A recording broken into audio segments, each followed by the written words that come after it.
okay? Today, I'm gonna be asking random strangers to live with them until one of them says yes. Can I live with either of you for 24 hours?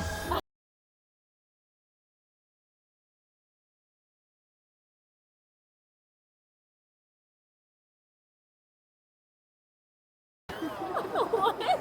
This won't be easy because I'm gonna be eating, sleeping, and even showering with whoever says yes. So let's start asking. Excuse me, can I live with you for 24 hours? I don't have space in my house, bro. I'm sorry. Okay, no worries. Have a good one. Take care. Can I live with you for 24 hours? No. No. Have a good one.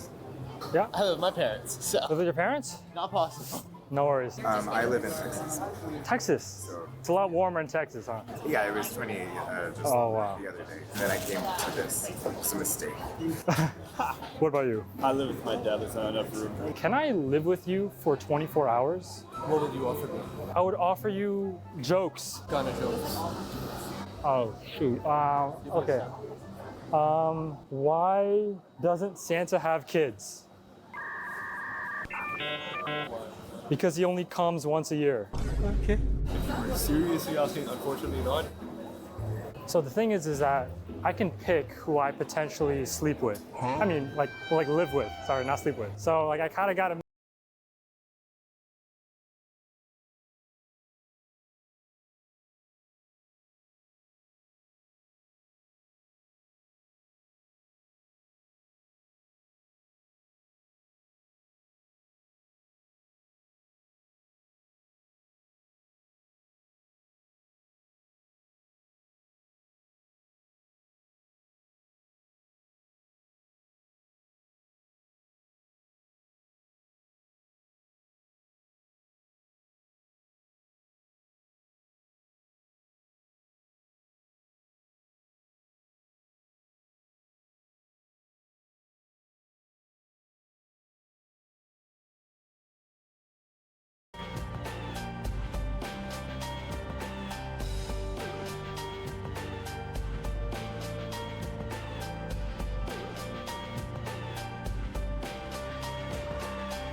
make sure they at least look friendly. Can I live with you for 24 hours? No, I look friendly.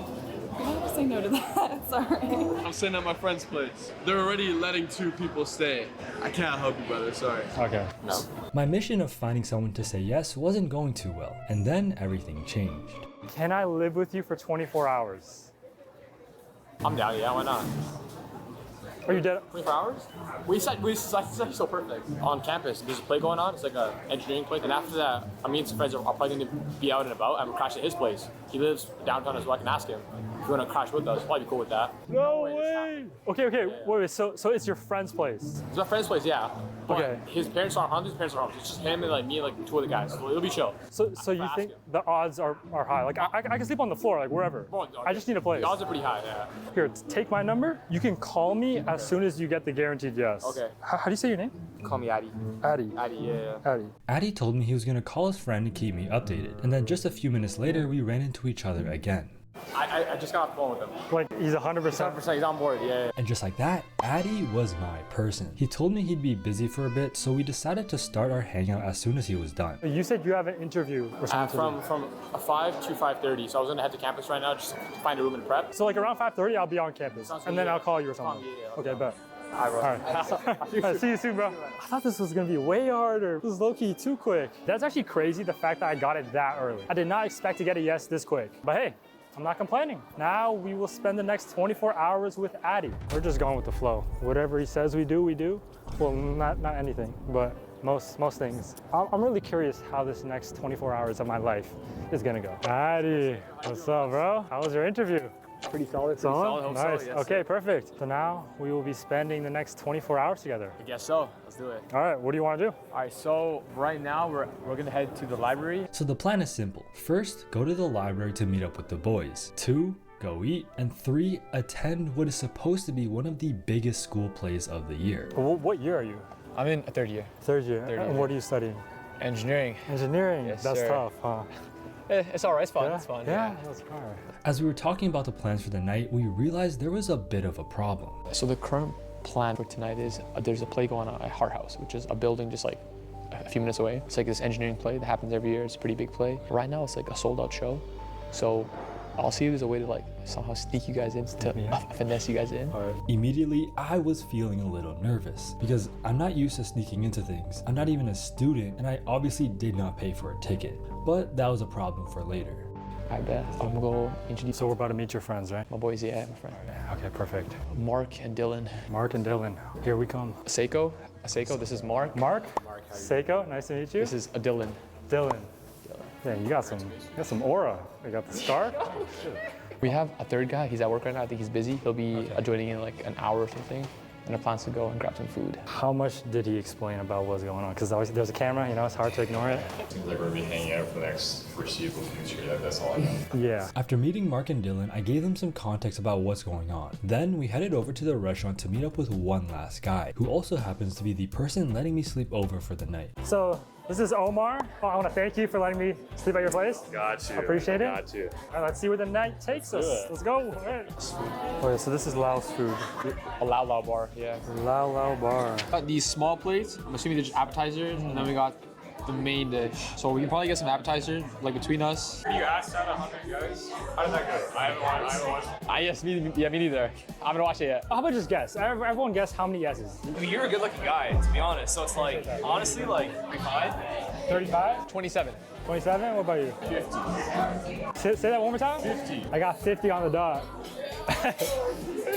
This guy got it. So last video, I went on one date with a guy, and now I'm on a date with 4 other guys. All the boys seemed really friendly and chill, and we were getting along pretty well. Are you also in engineering? I am, yeah. So you guys are all engineering buddies. Perfect. Are you also 04?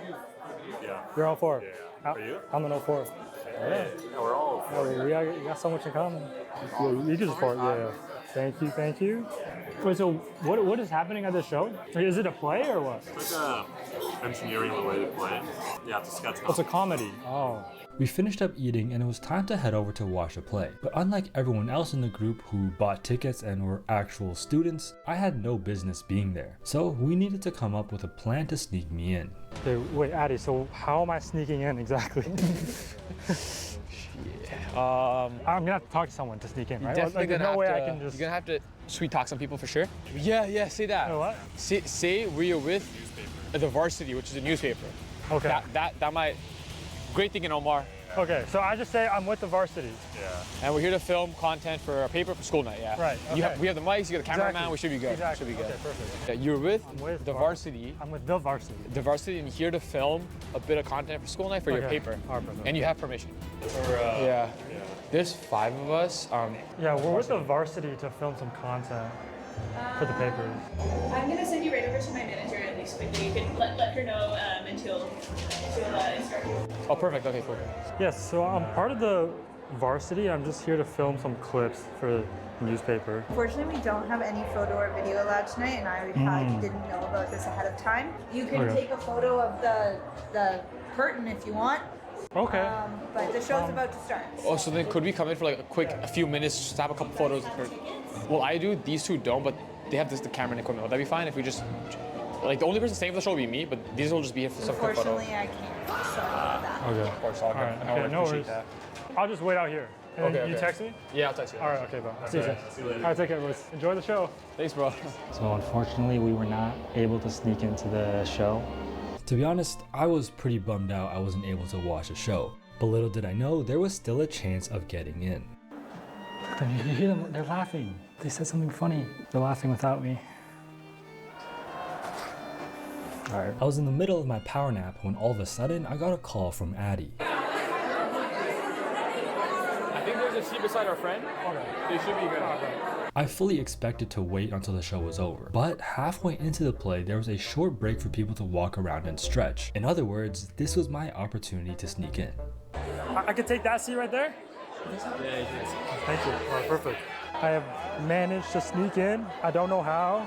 I don't think this is allowed, but I'm in. So we're gonna enjoy the rest of the show. Not only was I able to get a seat, but I literally had front row tickets.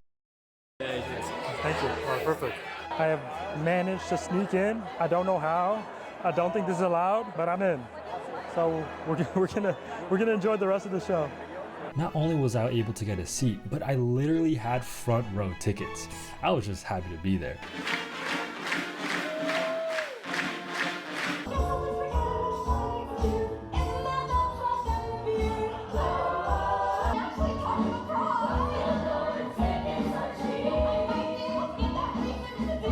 I did not expect that. By the way, I don't think I captured it on camera, but that play was not PG.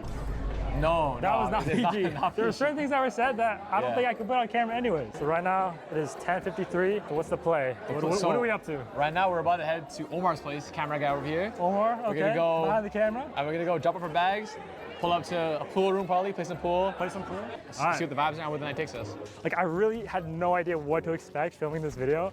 Like it could go a million ways. I could end up in so many different places. But I'm glad I met you guys. No, me too, dude. It's literally perfect time. Yeah. We're about to pull up to Omar's crib. As we arrived at Omar's place, it suddenly hit me. I was about to spend the night in a stranger's home who I just met a few hours ago. This is Omar, and you're letting me sleep here tonight. Exactly. I appreciate you. Thank I you. got you, man. Okay. All right, Let's get a room tour, place tour. quick tour. Got a microwave, got a stove. Wait. This microwave is so thin. Check this out. Gotta press the button. Oh my. Look at that, dude. It's crazy, right? Living room right here. It's a Okay. little bit messy, but you know. Okay.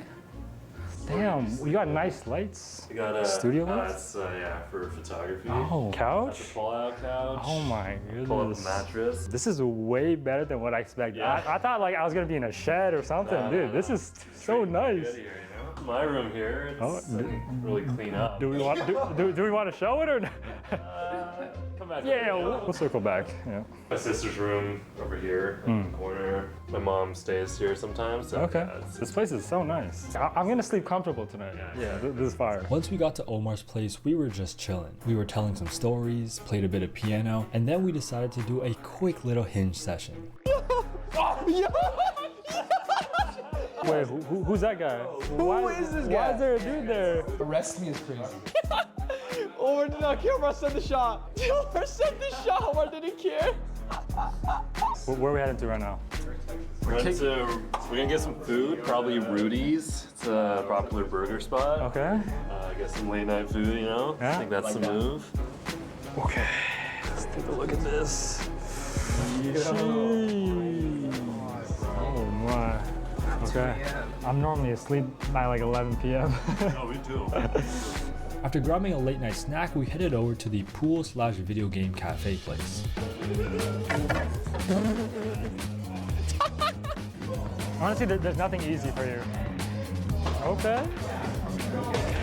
Wait, why not the spike? Wait, someone take the spike. I'm right here. Oh, one more. Close right. Oh! Yo! Let's go! Let's go! We're all playing video games. We're about to head home though. Plan is to wake up tomorrow around like 1 p.m., 2 p.m.-ish, and then head to another university because this weekend is St. Patty's. For context, there's a city about an hour drive from Toronto called Waterloo, and they are known for throwing the craziest St. Patrick's Day parties, which just so happen to be happening tomorrow. So basically, our hangout was about to get even crazier. But first, I needed to get some sleep. This has been one of the craziest few hours of my life, honestly. It's 5:39 a.m. Yeah. When I started this challenge, I really had no idea what to expect. I didn't know where I was gonna end up, where I'm sleeping. But honestly, I'm really thankful because I found a chill dude who has a bunch of other chill friends. I got a good sleeping situation and we have lots of fun. I would take a shower right now, but I'm so tired. I need to go to sleep. So we'll take a shower tomorrow morning.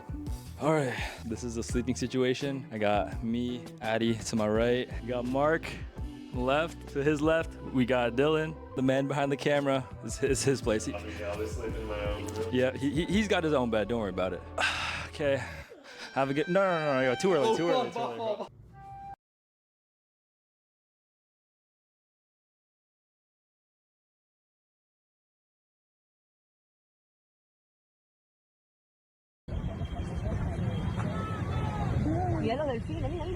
Look at that.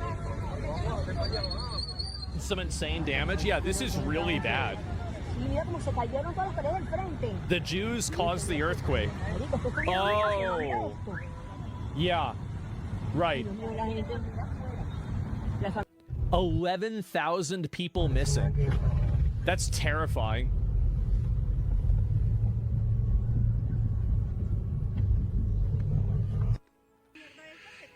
Look at that. Holy shit. The actual death toll, I think, was somewhere around, what was it again? 164. I thought it was 16. Of course it wasn't. 164 people have already been confirmed to have died. And is this while it's happening? Holy fuck. Look at all of that. 188 now. It's going to be over 1,000 people, I think, that have died from this. So 6 powerful earthquakes happened in less than 24 hours. Oh my God.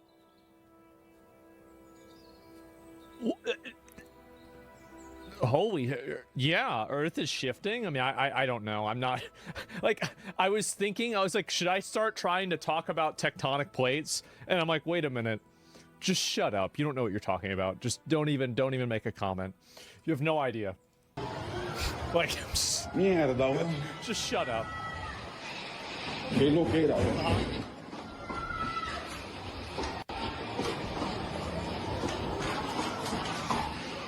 That's Tectone, of course.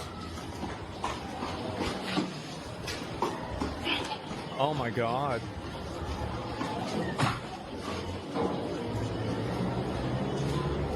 I don't know if I know anybody that lives in Venezuela. I don't think I do. You know, now that I think about it, I don't even know if I know anybody whose family's from Venezuela. Qué locura esta mierda. Turn this down a little bit. Acabó con el edificio. Elevator's not working? Yeah, I think the elevator probably isn't gonna work. He's smart for getting out of this building as fast as he can. That's really smart. Holy fuck. Oh my God.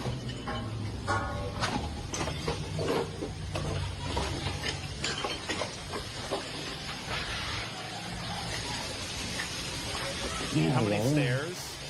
This is probably a really big. Yo acabo de subir el ascensor. Wow, look at that. Acabo de Holy entrar. shit. Oh my god. Would you even want to use an elevator? I wouldn't, bro. Like, I feel like unless you have, like, a super serious medical condition, like, adrenaline is going to carry you all the way out of that building. It's not going to even be a thing. I'll see if I can find any more of this here. Let's reconnect. More than... Oh, no. More than 50,000 people are reportedly missing following the devastating earthquakes in Venezuela. Holy shit. So if you guys said 188 have been found, were found dead, and they found 3,040, 3.4K alive, that means that there's probably, like, if you extrapolate that data, right, you're looking at a death toll of somewhere around,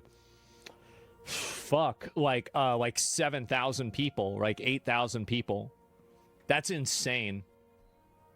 Is this the worst earthquake we've had in history? I don't know. Let me look that up.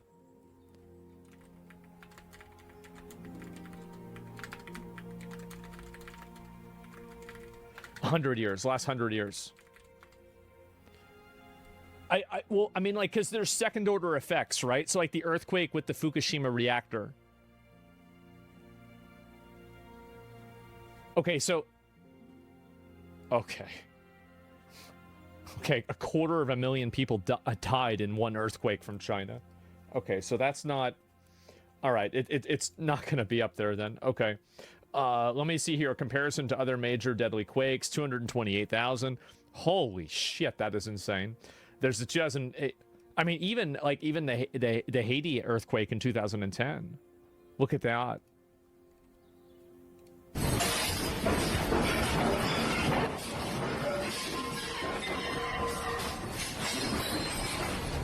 Amareli, se está cayendo esta mierda.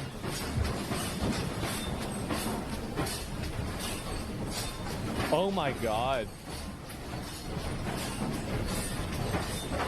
Mierda. He's holding the TV. He's smart. That's probably the most expensive thing. I mean, that's a nice flat screen TV. Oh, he's not even holding it. Bro, like, maybe it's improper to say. What a great advertisement for that TV. What a good TV stand. Damn. Survives a fucking, like, a 7.5 earthquake? Holy fuck. 45 segundos.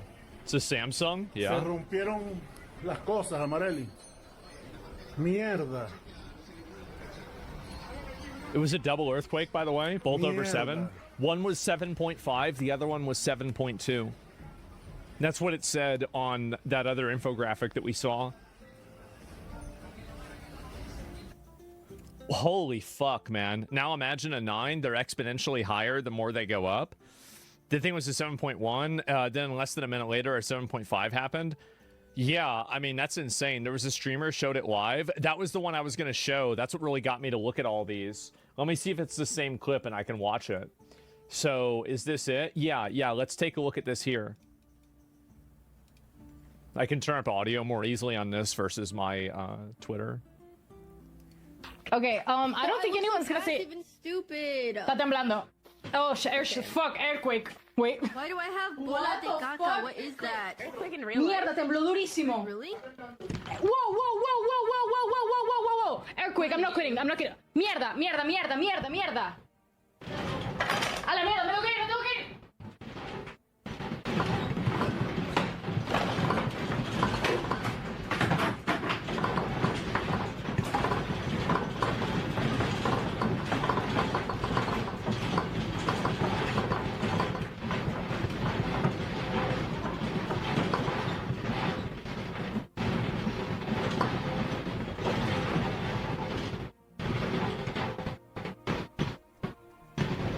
Holy shit. Oh my god. Okay, I don't think anyone's gonna say... even stupid. Está temblando. Oh, fuck, earthquake. Wait. Why do I have bola de caca? Holy fuck, man. Props to the ISP. Internet would have been down. Yeah, I mean, the computer, the desk, and everything. Yeah, it seems totally fine. Holy shit, that power company is legit. Yeah, this is also... Oh, dude, I saw the airport one too, right? If this is the one I think it is. Where, like, there's, like... this is straight up out of, like, the beginning of a nuclear apocalypse movie. Like, watch this.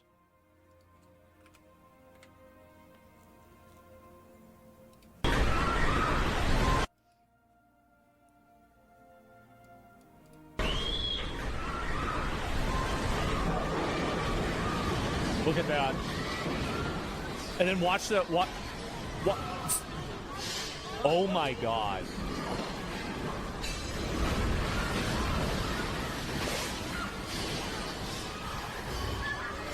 Yeah, yeah.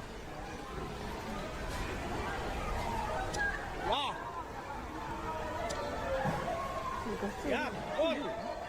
Afuera que no sale allá. Hermano, no, fuera más peligroso, hermano. Por allá. Holy shit. Al puerta 4. Por allá. Get out of the building. Most of the time, people in a situation like this are just in shock. Like, and it, I mean, like, what else are they really going to be able to do, right? I mean, that's insane, isn't it? As it continues to, yeah, I mean, like, I don't think that there's really a way, like, what do you do in a situation like this? You pray, right? I mean, like, call your loved ones, something, right? I mean, I don't know what you, what do you do, right? I mean, there's no way you hide under a desk. I mean, yeah, these giant concrete blocks are just gonna, like, crush you. Yeah, I mean, that's it. Holy shit, duck, cover, and hold. Yeah, I mean, I feel like if you were gonna do anything, I think that these employees are probably the smartest ones, right? That were, like, huddling next to this, right? So, like, if something does fall down, maybe if it falls on an angle, it would maybe not hurt them as much. Like, that's probably, like, that's what I would do. But, I mean, holy fuck, man. And these countries are not prepared to have an earthquake like this. Despacha's emergency exit is far, and there's not enough. I don't know if they have that kind of stuff in Venezuela or not, honestly. I really don't. And then this is the clip that we just got done looking at, right? And this is the airport, too. Look at this. Straight up out of a fucking movie, dude. Oh my god. Isn't that scary?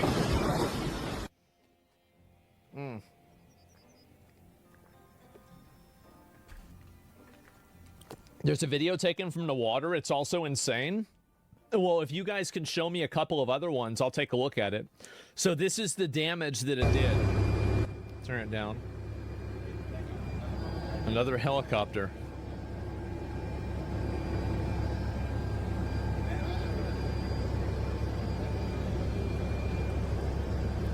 Oh my god.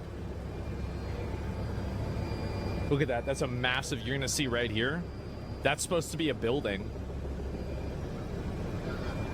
Dude, this has got to be like billions of dollars of damage. Just like RNG deleted. Out of nowhere.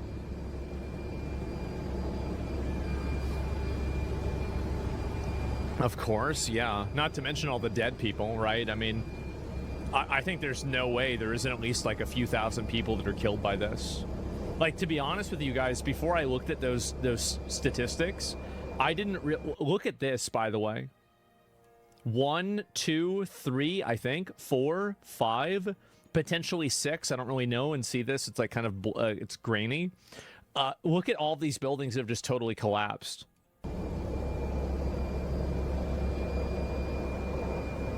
Some videos are bodies. I'm not trying to show a body or anything. Those are hotels. Oh, that's actually, you know, that really, dude, that sucks. Like, I hated seeing that about Cuba, too. Where, like, they have these hotels where, like, the hotels are more reinforced and they're done with, like, better earthquake, you know, like, architectural, countermeasures, right? But, like, you know, just the average people that are living there, like, just live it. That's so fucking, that's so nasty. It's money. Yeah, structural integrity. That's the correct word. It's not really a countermeasure. Because you guys have seen like those videos, right? Where like architecture students like make something and then they move it back and forth to test for an earthquake.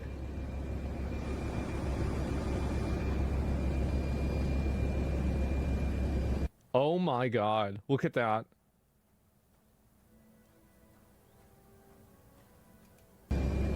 Engineers too? Yeah. This man engineering, not architecture?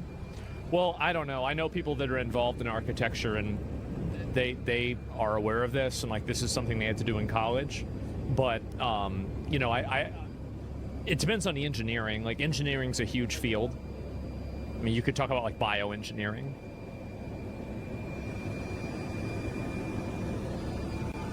There's overlap? Yeah.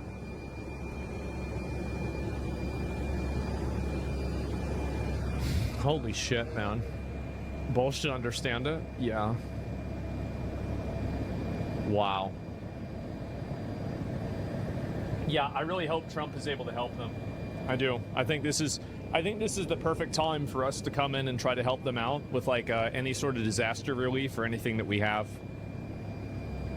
You know, to make sure that like our relationship with Venezuela is like a lot stronger, and to make sure that the people there are like, okay, America's actually here to help us and not just take our oil.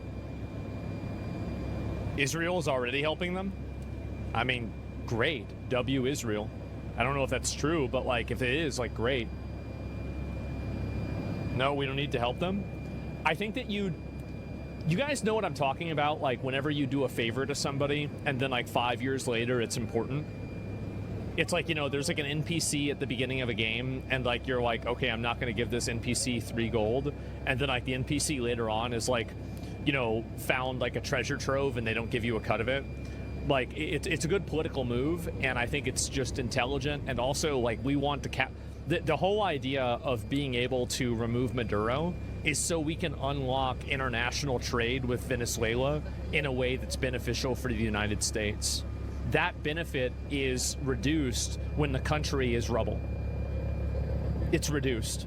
Like we don't get as much out of the country if it looks like Gaza, right? I mean, let's be honest.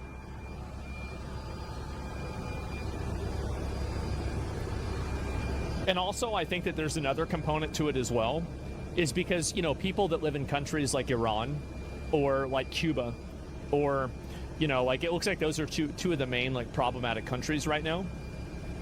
It shows those people in those countries that if the U.S. takes an interest in your country, that there will be a positive windfall from it as well. You see what I'm saying? This is our Western Hemisphere. They're our like our little brothers. We got to help them. Yeah. Basic economics too. You enrich them, you help them. Yeah, exactly. Was this an earthquake? Yeah, it was an earthquake in Venezuela. That's why China does shit in Africa. My understanding is that China does a lot of stuff in Africa, but their relationship with the people in Africa, the Africans, is like really, it's almost like militaristic. Like, I mean, and I'm not an expert, but I'm just, you know, this is what I've heard. Holy shit.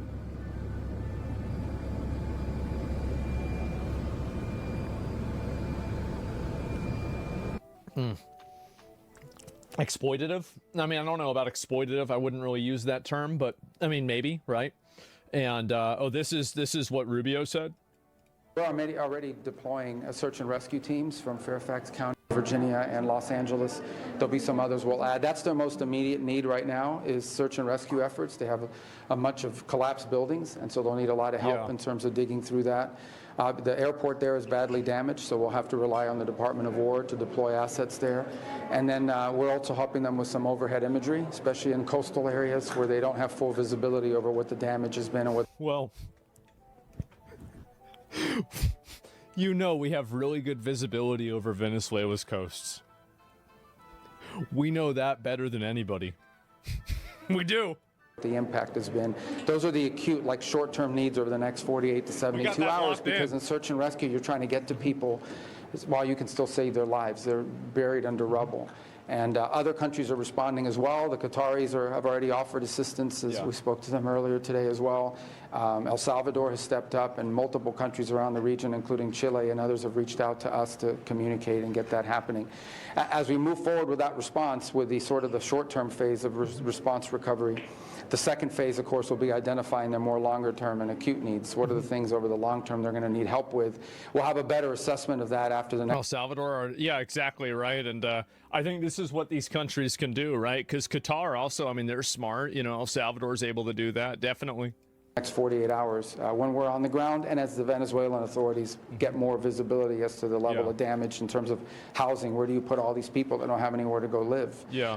What we can do to help restore or help them restore their that's true. Like, think about an apartment building. That's like thousands of people that are displaced. They said 50,000 missing. That means it's probably like hundreds of thousands of people displaced. Their internet, their telecom. And you have to, there's another component to this too, which is think about all of the buildings that don't look like they're collapsed, but based off of like a structural examination, they are unsafe to go back inside of. So the building might look fine on the outside, but it's basically held up by a house of cards. And so forth. We'll also have to manage what we expect is going to be a surge of private donation. I can imagine that there's going to be a lot of people from the United States and entities in the United States. We've already been in touch with some of the leading charities, but I know at the local level, particularly in places like where I call home in South Florida, there'll be a lot of people that are going to want to step forward and help and provide assistance. And we just need to find the way that we can step in and provide logistical support from that. In addition, of course, we've already stood up our disaster response teams at the Department of State and our humanitarian efforts. It's something we did very well in Jamaica after that storm, and it's something we're really prepared to do now. That's good, man. I'm glad. I'm happy about this. And does Texas get earthquakes? We've had a handful of them, I think, over the years, but not really. Like Texas, where I live, we don't have any real natural disasters happening here. And the moment we offered assistance to the government of Venezuela through our foreign ministry, 300 rescuers and paramedics, along with 50 tons of equipment, medicines, and essential supplies, are ready to depart for Caracas, and which is I think that's I'm pretty sure it's the capital of Venezuela. It's in Venezuela, but I don't know if that's specifically it. Look at this here.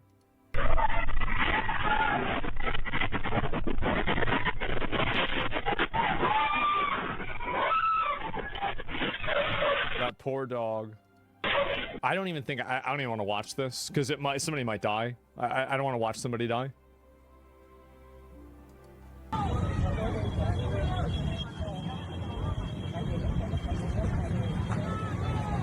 Look at all this.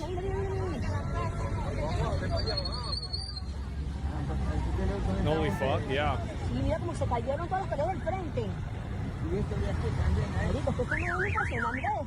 I hope they find the missing people. You think they'll rebuild any better for the next earthquake? Yeah, I think they'll probably take it more seriously, especially now that the country is going to have like a better... I don't really know about this, right? But like if the country has like a better future in terms of like, you know, international relations, etc., then I think you could easily assume that they're going to be able to build it back in a better way. Did you see acting president's statements? No, I didn't see that at all. Holy shit, man.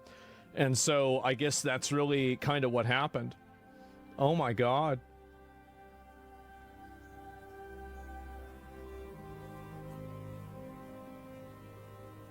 Holy shit.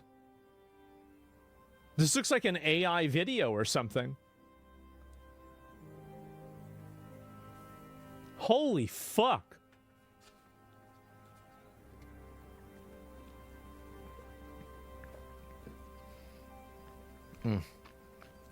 The Ring of Fire? Oh, yeah. What he means by that is that he's referring to, this is the tectonic plate, right?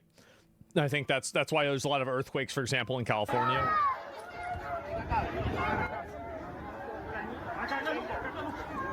Yeah, I'm not a big expert in this, so I don't know.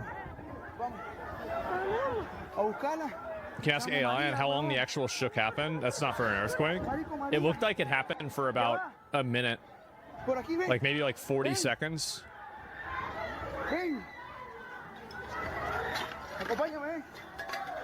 Wow. The star in the Philippines went to Japan. Yeah, I mean, I don't know. And search Venezuela earthquake boat for the clip I mentioned. Okay.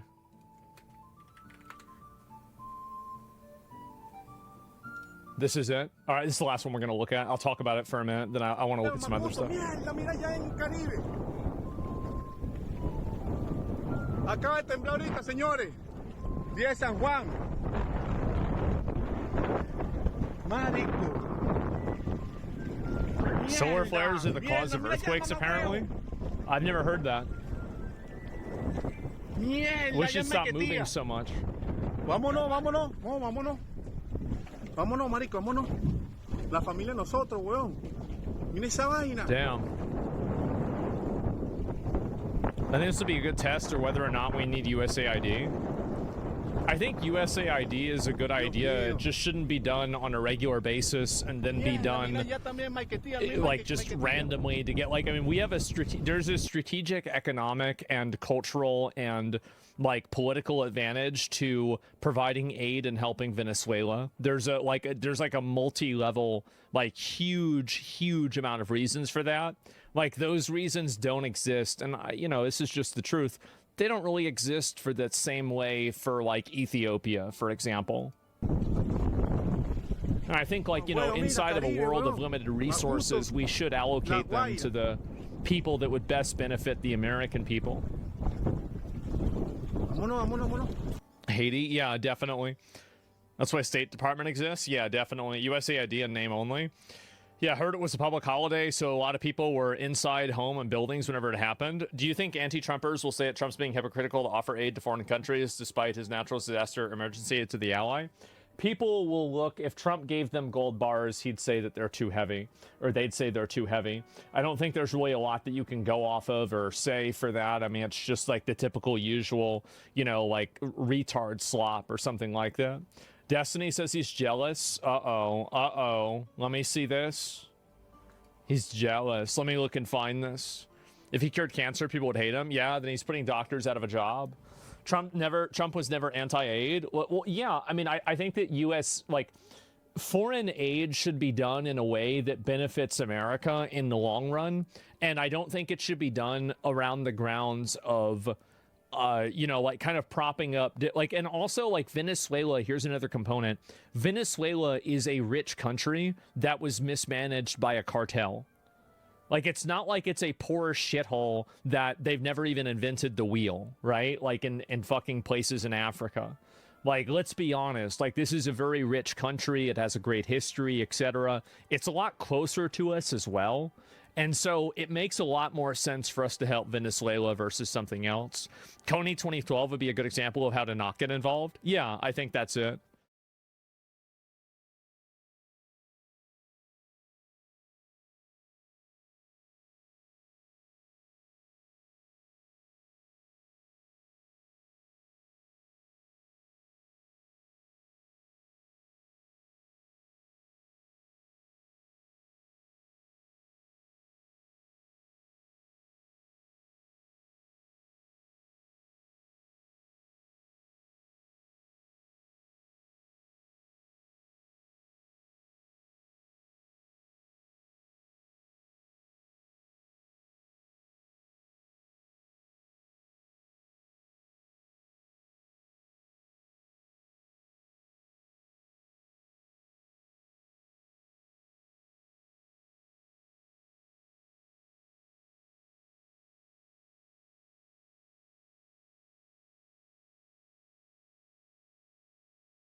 Hi, today I want to talk to you all about wokeness and where I think it came from. So, a lot of people don't really understand how all these things came together and how we experience probably the highest and the biggest level of censorship that at least I've experienced in my lifetime between the years of, I would say, 2014 and 2024.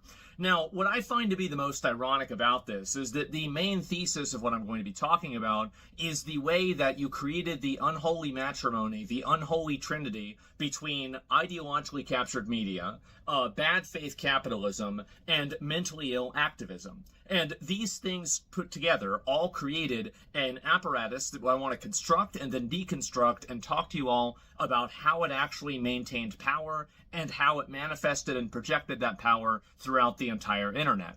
So fundamentally, what I find to be the most ironic about all of this is that the main people that are the biggest social justice warriors, the biggest woke people, the people that care so much about all of these different issues, almost every single one of them hate capitalism. But in an ironic sense, none of their ideology would have ever been tolerated by anybody if capitalism wasn't there that was insulating it from criticism. And I want to talk about why that happened.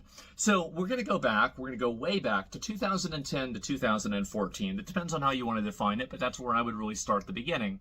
So that's whenever you started seeing terms of service on websites. That's whenever you started seeing words that you couldn't say. That's whenever, instead of telling people, if you don't like it, don't look at it, instead of that, you decided to instead tell people, if you don't like it, then nobody can look at it. Why did these things change? What happened? Why was it that a place like Reddit, for example, that was the open bastion of free speech, suddenly changed and then allowed itself to be completely colonized by a small manufactured minority of people and a manufactured consensus of ideas that is really not representative of their user base or really of anybody in real life either? How did this happen? And I'll tell you exactly how it happened. It's actually very simple. It happened because of money. So what happened between 2010 and 2014? You started getting a lot of ads. You started getting a lot of advertisements. You started getting a lot of, ways that these companies and these websites were basically making money.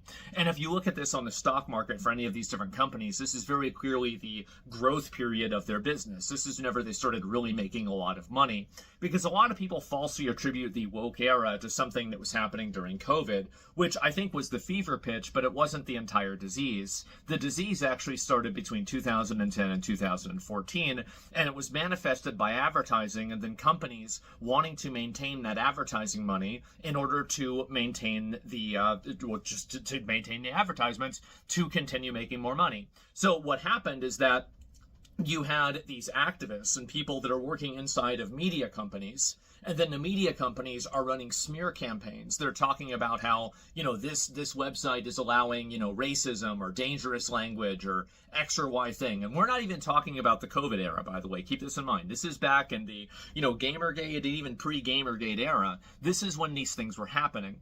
So what really was going on is that they kept making articles and they kept saying that, like, oh, this website is allowing X, Y, and Z content and it's horrible that this is happening. Then there was a harassment and a advocacy campaign that pushed the advertisers that were advertising on the website, that was basically egged on by these ideologically captured media apparatuses and individuals too, to put pressure on these companies, because companies, you have to admit, you have to understand, are they're not moral, they're not immoral, they're amoral. If Hitler won World War II, most of these companies would be selling swastikas. And it's important to always remember that. When a company thinks that your social cause or your social opinion is the correct social opinion, the odds are it's because they think they can make money off of you if they tell you that. That's the only reason. Why do you think they all care about Pride? Well, it's because they can sell something with a rainbow on it. So anyway, these companies care about money. And so what happened is that the media apparatus created and manufactured a false consensus that everybody was upset and angry about these types of behaviors, right? Everybody was upset about this. People were super mad. And now these companies have to take action. They have to do something. They have to act. And this is what's happening also, by the way. It happened inside of mainstream media as well. You saw different shows that were, pushing ideologies that were not necessarily what people accepted in terms of, culturally acceptable. And I think that really, if you take a step back, think about the term brand friendly. Think about that term, brand friendly. What does brand friendly almost always mean? That means at least something that is either agnostic to politics or leftist leaning. And I think that really kind of gives away the game, doesn't it? Because fundamentally, every single one of these companies always kowtows to this group of people. Now, why did they do that? Is it because they're the majority? Well, if Donald Trump won the election, it seems like that's not the case. So why actually do they get listened to? It's actually extremely simple.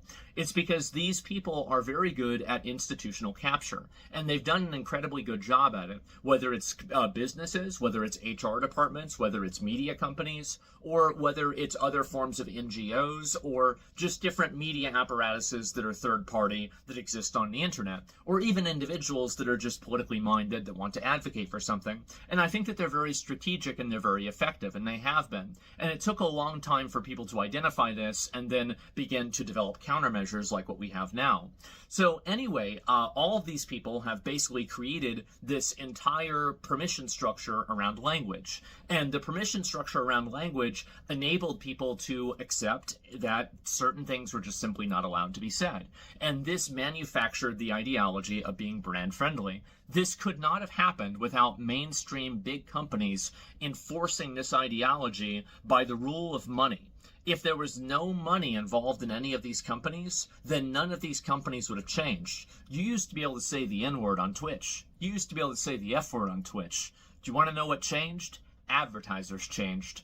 What do you think the probability is that every single company suddenly grew a conscience and wanted to make all of these different stores against the rules at, ironically, the same time that they all got a bunch of money for advertising? What do you think the odds of that are? Well, I'd say what the odds are. It's 0. They're doing it for the advertising money. That's always what they were doing it for.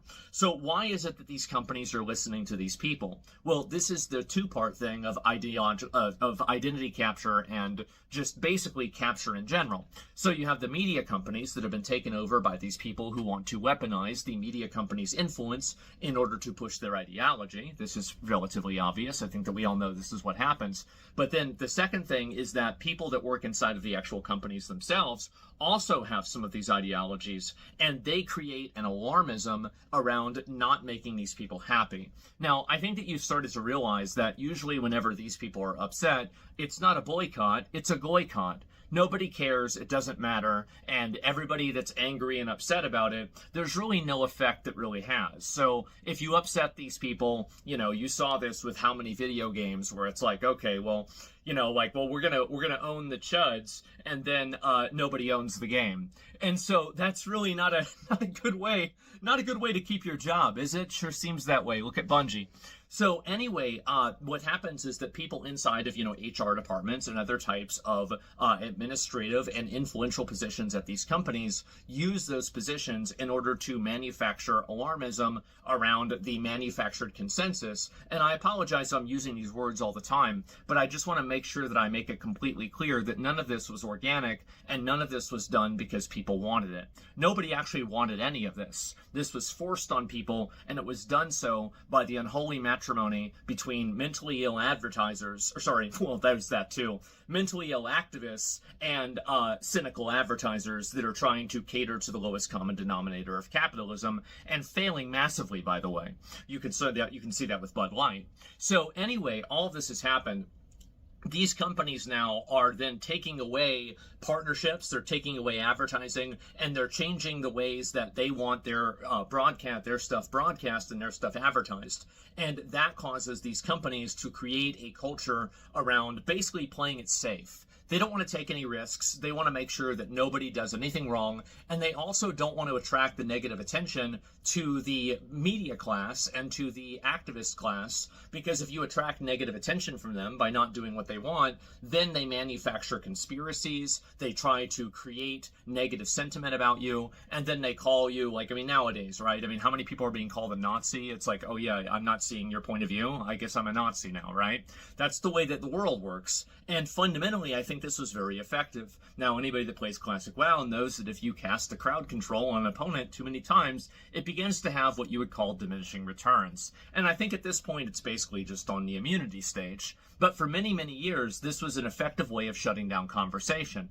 sexist, racist, misogynist, like Nazi, far right, etc. All of these terms were used as buzzwords in order to allow that media class to pressure the advertising and the business class, to pressure the social media class, to pressure everybody else to adhere to their ideology and their language. And that's exactly how it happened. And I think that let's talk about, and obviously this just kind of got worse and worse and worse and worse. And the reason why it got worse and worse and worse is actually something that's very much a parallel of what's happening with the Democratic Party right now. The Democratic Party is going through what I would say is basically a civil war. This is kind of similar to the Tea Party happening in like the late 2000s and maybe the early 2010s in the Republican Party, but I would view this to be slightly different because it's much more existential. You had people that were not really involved in any of these things because they cared about them. They were involved in these things because it made them feel good. And this is something that's becoming more and more obvious, is that many of these companies and many of these people are not really adopting these social causes out of any sort of like real genuine intention or real genuine care. They're adopting social causes as social accessories. They're using their pride flags, their Palestine flags, and their trans flags, or like their coexist bumper stickers. They're not using these as actual pieces of advocacy. They're using them as social accessories so they can signal to other people It's that they're a lunchtime. good person. So what the point of that is that there actually is no real kind of end goal. There's no ideology, that there's no light at the end of this tunnel. There's no North Star that these people are working towards. And that's the reason why the ideology continues to self-radicalize. It's because it was never about ever doing something and achieving something and meeting a goal. It was manufacturing consent, enforcing that consent and that permission structure on the entire population, and then feeling like a good person for doing it. And that's the most important thing. It's not because of the people. It's not because of the people they're trying to help. It's because the main person they want to help is themselves, and they want to help themselves feel better. And that's the reason why it's become more and more radical. And I think that it was generally tolerable in 2014 to 2019. But COVID really sent it into a, pun intended, a fever pitch, right? And it really got a lot worse. And the reason why I think it got a lot worse is actually very simply because you had everybody staying inside, companies are spending infinitely more money, and I think obviously you had social unrest and everything else. And what happened is that these people just continued to self-radicalize, and because so many people were being involved and basically swept up in the movement, it accelerated the progression of the movement to the point where you couldn't even say that there were two genders anymore. And I think this happened, the reason why it stopped actually wasn't that people got tired of it, it's because one person got tired of it, and that person was Elon Musk. I do think that it was a timeline shift when Elon Musk bought Twitter. I think that if Elon Musk had not bought Twitter, we would probably still be living with the COVID-era censorship, and it would probably be continuing to get worse and worse and worse because those people still controlled all the levers of power. They may be stupid, they may be delusional, they may be selfish, but they are very organized, and they also do have a decent understanding of political theory, and at least institutional capture to the extent that they can apply it and use it to their advantage. And I think that's commendable. I just wish they would do it to something that wasn't destructive. So the point that I'm making is that COVID, I think, accelerated all of it. Elon Musk buying Twitter was like a crack in the dam that unlocked basically everybody's freedom of speech. And you went from not being able to say that there were two genders to only talking about which race is the best race. And that's a really big change. The Overton window didn't shift, the entire building got bulldozed, and you built it somewhere else. So in the entire world, I think this was probably the biggest, or internet world, this was the biggest shift in terms of, ideology, in terms of behavior and everything, is when Elon Musk ended up buying Twitter. So he buys Twitter, everybody can say whatever they want, and then also, at that point, Elon said, well, I don't need advertising, and that's the reason why Twitter, I think, has freedom of speech. The more that these companies allow advertising, the less freedom of speech that they will be allowed. And you could say that that's fair because companies don't want to deal with this kind of stuff and they want to be amoral well, I understand that, but I think that we should also acknowledge that the genesis of all of this censorship is not simply social justice, it's actually just making money. And if it wasn't for capitalism, you'd still have people spamming the N-word all the time. And how do I know that? Well, it's because every single website that isn't run based off of advertising and doesn't, depend on it, like 4chan, Twitter, or Rumble, for example, all of these places have people saying all kinds of crazy things. So the moment that you give people a mask, they'll show you their true face. And I think that's also the reason why they want to use ways to identify people. This is why doxing is so effective.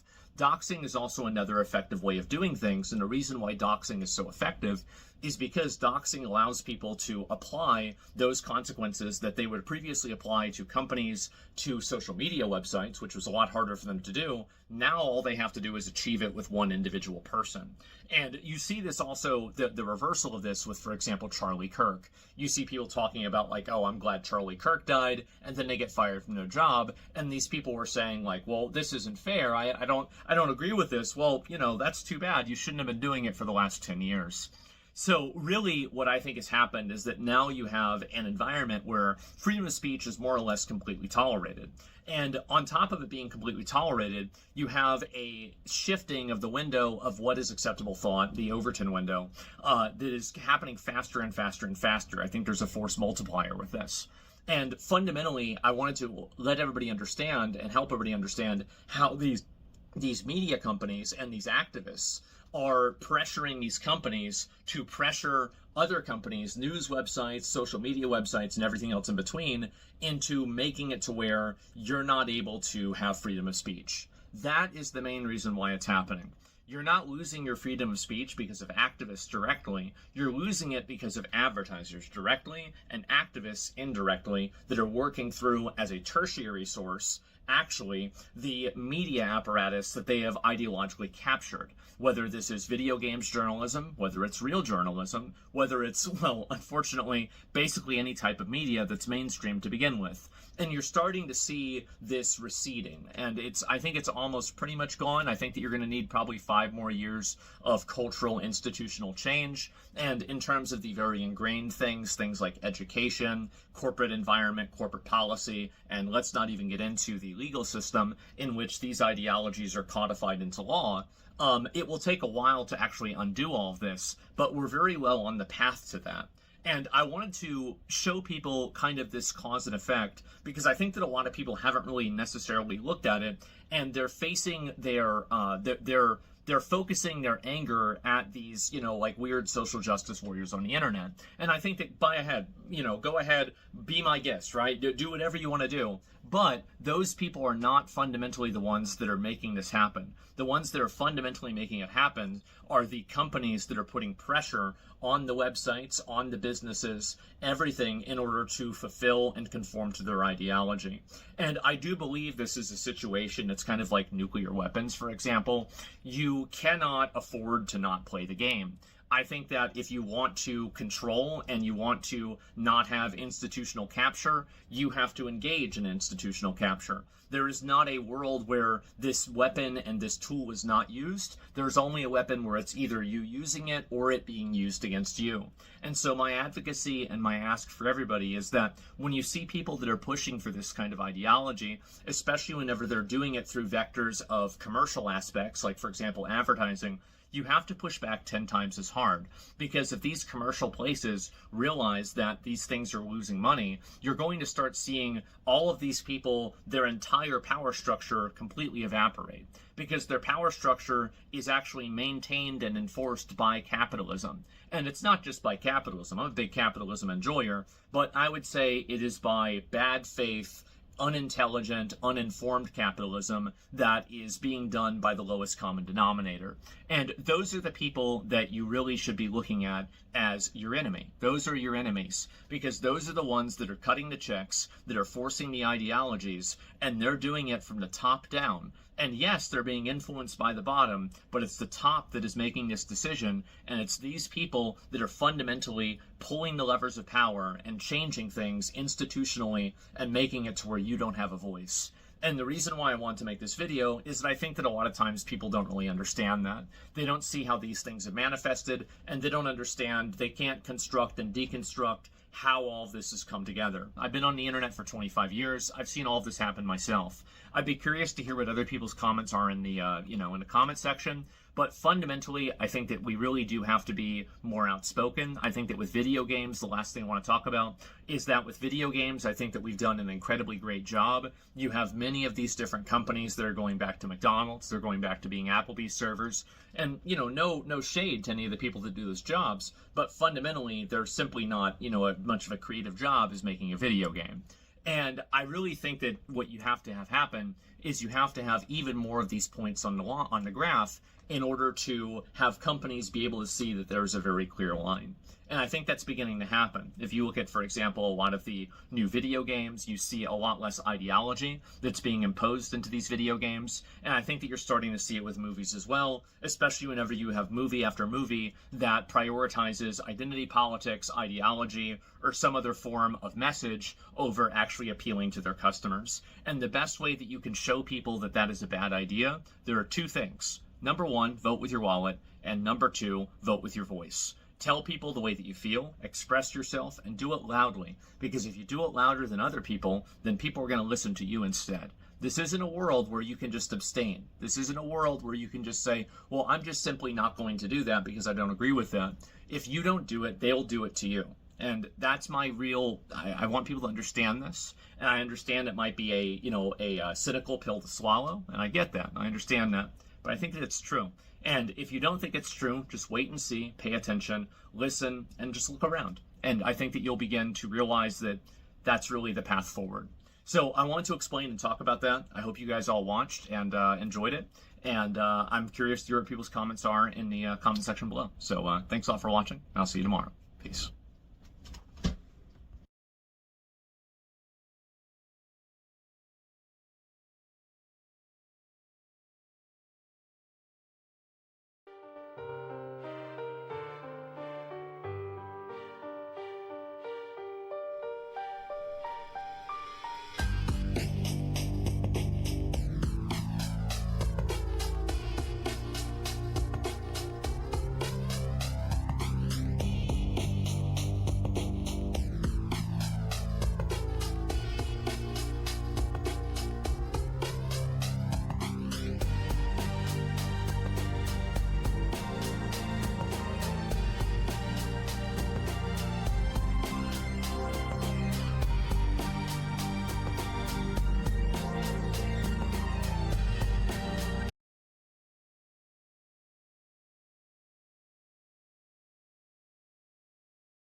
What the fuck is she even saying? Who cares? mininkaaga waaye ku soo dhawow Minneapolis aad iyo aad aan ugu faraxsanahay in maanta madaxweynaheena aad tahay.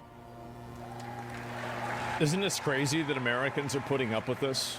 It's really insane. Somalia dadka meeshaan wada Somalia is our home.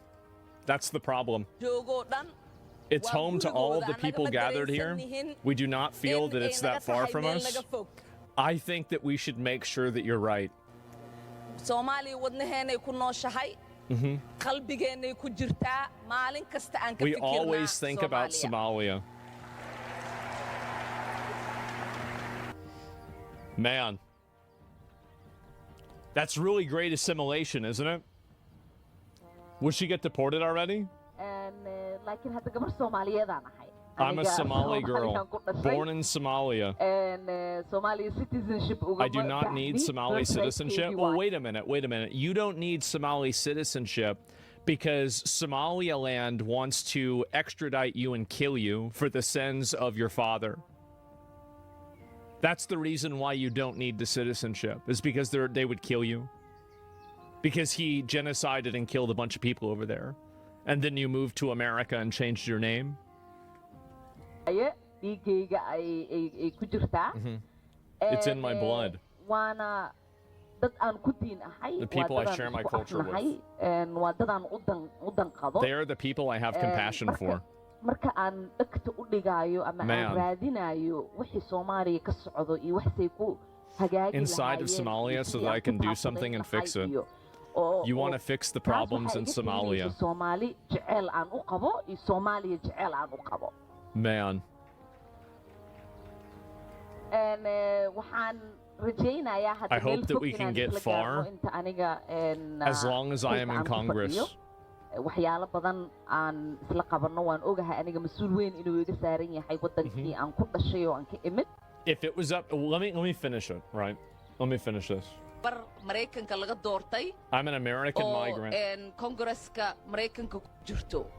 Laakiin in the U.S. Congress, but I'm a Somali girl. gabar idinku jinsi ah. A girl with your lineage, a girl with your language, a girl with your religion.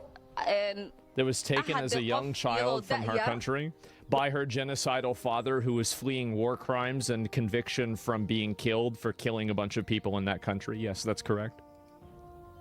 That misses her country and wishes to live there. Oh, look, the audio's breaking again. What a surprise. This is great. Oh, I can fix it by doing that. In aan hadde ku barbaariyo iyagana ilmahooda ay ku barbaariyaan dhulkii aniga aan ku soo koray. taasna haddii ay suurtagelayso waa hadda shaqo badan inaan wada qabanaa hadduu Ilaahay yiraahdo. There's a lot that we need to work together to make our land a more stable and prosperous place. ay dareemi karaan oo ay arki karaan. Our land. I'm sure she's talking about America, guys. I'm sure she means America. Sleep in comfort knowing I am here to protect the interests of Somalia from inside the U.S. system. I will do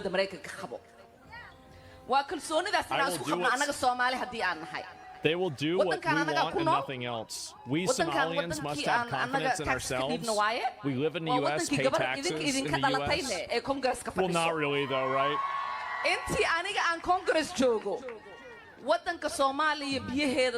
Somalia will never be in danger. Its waters, the Indian Ocean, will not be stolen by Ethiopia. We have literally imported African blood feuds into America. Isn't that insane? Oh my God.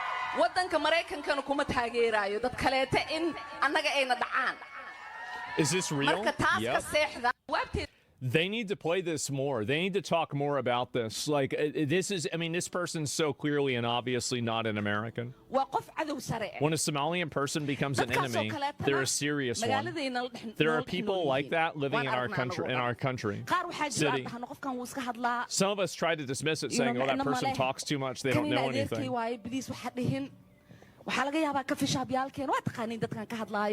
No, exactly what people I'm talking about. You sat with them at Starbucks. xafladaha isla tagtiin waa taqaaniin dadkan ka hadlaa inuu gurigaan la deganahay Soomaali haddii aan nahay inta dadka We will never gain power and move forward as Somalians as long as these people live among us. And we don't kick them out. And we don't kick them out. The same people, Somalians, we tried to defend, they're the ones who want to see us in jail and spread lies about us, making videos claiming that we said things we never said. So these are the same people. The people that they want to kick out of the country are the Somalians that they disagree with. Isn't that funny? It's kind of ironic. Is this the learning center guy next to you? No, but I'm sure he's in the crowd. We're doing our job defending you, the Somalians, protecting this country, creating laws. Oh my God. Who work to block and undermine Somalians in a country from gaining power and having influence. There's one more. That's not what assimilated means. No, it's not. If it was up to me, and this is the guy... I would argue that I never did care, but I'm Islamophobe. You're going to call us some name that we just don't want to get into that fight. You know what? I would argue that I never did care, but I'm done being careful, even the least bit careful. This is the guy. And I don't really care where you come from, but if you come to this great country, I do. You have to understand you're coming here to be an American. That's right. And they're not. We celebrate everyone's culture. We're happy with that, as long as you are an American. Celebrate your culture. I don't care. Italian, Polish, Somali. Okay? But they don't assimilate. And if they don't assimilate, then they should go the hell back to where they came from. Thank God. Sorry, Ralph. I know this is a family show. I can't help myself today. Yeah. Oh my God. We gotta have more of this. We gotta have way more of this. That's legal, reasonable immigration. Yeah, and also, like, there's another component that I think that the way that people talk about immigration is it's flawed. And I think that people talk about it inside of a frame of reference that's defined by people that want you to lose, because it's the implication and insinuation that immigration is a net positive and that you have to have immigration. Like there's some sort of obligation for you to have immigration. There's not. You have no obligation to do that. There's no reason to have that happen. Guy's a piece of shit. He co-wrote a bill that made it easier for them to send money out of the country for Somalia. Yeah, I'm sure he's not perfect either. I don't know, but I'm just glad to hear something that I agree with. I mean, that doesn't mean I co-sign everything this person's ever done or said, right? I mean, duh. So anyway, yeah, if it was up to me, people like her would be on a boat back to Somalia on the first day, right? You literally like go in the middle of the night, round them all up, put them on a boat and send them all back. And that would be the end of it. I don't know why we're not doing that, honestly. I really don't. It's so annoying. That's kind. Yeah, just do it in midday. Well, I mean, do it at night. It's easier. It's harder for people to respond to it. Why pay for a boat? Let them swim. Well, I'm a nice guy. I'm a nice guy. I say send them back, right? That's it. And why is Trump allowing this? Because there are not enough people like me that are willing to accept what the other solutions are. That's the reason why. It's very annoying. She closed the replies. Of course she did. Because I think these people realize that their days are numbered, living in America, hating America, subverting America, taking advantage of America. And I think that more and more Americans are waking up, and Europeans too are waking up. And I mean, this goes as far as Japanese as well. Canadians, Australians, I think at different levels. People are waking up to this, and they're seeing that actually, no, these people don't assimilate. And what are the probabilities that these people that come from these problem countries are a problem anywhere they go? Like, where are the highest crimes of these people? Like, in a lot of these countries, the same countries with the same migrants have the same problems everywhere, whether it's France, whether it's Japan, whether it's San Francisco. It's the same people causing the same problems. That's it. If you let them stay, they'll just bide their time until they see another chance to behave like this. They need to go. I think so, too. They have no country to flee to. They've been banned from every country because of their behavior and culture. Well, that sounds like a personal problem to me. Yeah, that sucks. Damn, that's too bad. Please watch Tyler's Ireland video today.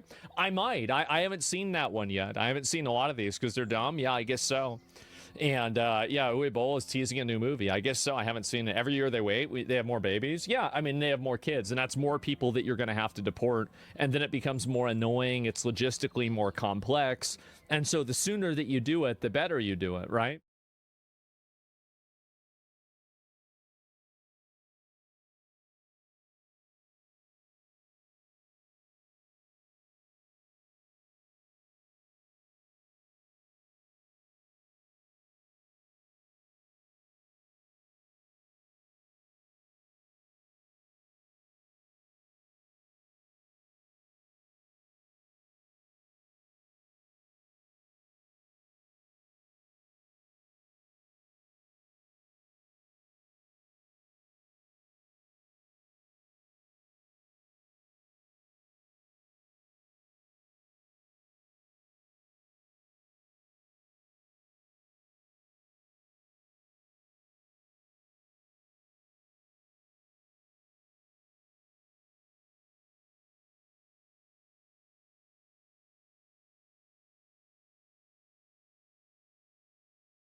to a great start by completely mogging both the State of Play and Xbox Showcase. It was Summer the Game best Fest show. opened up on by far the Resident Evil best show. Veronica, which is very exciting. I cannot True. wait for this remake. You guys probably know if I had to pick a AAA dev that I think is really crushing it right now, Capcom. it would be Capcom. Absolutely. They have been on 100%. such a roll lately. 100%. We saw the reveal for Final Fantasy VII Revelation, the third and final part of the remake trilogy, and learned that the lovely Tifa is joining Street Fighter. Monster Hunter lit. Wilds is getting its big expansion. I need to play Power that game. World I need is to get ready. finally hitting 1.0 on July 10th, and I Very just excited know for that. Nintendo was coping hard watching Jeff in the audience hype it up so much. It's The- actually crazy how much better Pal World is than Pokemon. It's not even funny. And honestly, I think that Sekhmet character is even hotter than Gardevoir. I do. I think it's way hotter. It's not even close. Blood of Dawnwalker, the vampire RPG from the It's X-Witcher just crew, getting is mogged on every level. coming this September, along with any other game that has apparently Am ever I been wrong? made. But No, it no, no, looks no, great. am I wrong, On though? Amusha, we have the sword showed up in State Yeah. of Play. I What? played through the demo and I enjoyed What? it. Although Capcom, I do have to ask, what are we doing with that chatty inanimate gauntlet? Uh-huh. Making me a little nervous. A very quick aside here, this actually reminds me of one of my minor complaints about Pragmata. Even though I loved the game, you and Diana did not give you a moment of silence. Stellar Blade Blood Rain was announced, and I am very excited for this. And of course, we will be coming back to Eevee in just a bit. Mortal Shell 2 beta is out. I'm playing It's a for really that good now. game. It's pretty Game impressive is so far. insanely fucking Alien good. Isolation 2 is finally happening 12 years later, and it looks incredible. Will IGN give this game another 6? I don't know. Only time will tell. We got another look at Beast of Reincarnation from Game Freak. Yes, the Pokemon studio. You'll play as Emma, so Oh, yeah, I I'm very remember that. excited to adventure as Yeah, her I and forgot her all about wolf that. When- companion doesn't that named come out Chew soon? That this comes out August. soon. Xbox did a whole deep dive on Gears of War E-Day, which is I an didn't watch that. Xbox exclusive, but it is still coming to PC. We got a brand new Spyro in the works. There is the remake of Halo 1 coming, Uh-huh. and Persona 6 was officially announced, along with a reveal of Persona 4 Revival. We It's saw more actually of Fable, crazy. which Like, it really is actually crazy, like how many good games are coming out now. Like, I feel like, especially whenever you add in indie games too, like it's just insane. So much I content. didn't even realize was Fable for like the first half of the trailer. Yeah, I didn't but either. the more I see of this game, the less excited I am for it. I'm so sorry. In my opinion, it is just feeling more and more like a generic Western fantasy slop. To be fair though, I do think what we saw of Haley Atwell's performance as Isabel was really good, and while I personally feel like she actually looks a bit closer to her normal self and better than literally any other Yeah. character that we saw in that whole trailer, Western devs just cannot help themselves. It is actually crazy to see how they keep failing these beautiful Hollywood actresses, which, speaking of, it is not anything new, and definitely not new to the Fable franchise, but AAA continually hiring these big Hollywood actors for these massive projects cannot be cheap in an industry that is actively struggling and raising costs on everything. It's because they want to be taken seriously as a media thing. Like, they want people to think that video games are the same as movies and music and television. And so they try to effectively engage these people so they can be part of the cool kids club. That's the reason why. Ultimately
not believe kid that bullshit. code was It is. actually used to mocap or block for the cube in God of War.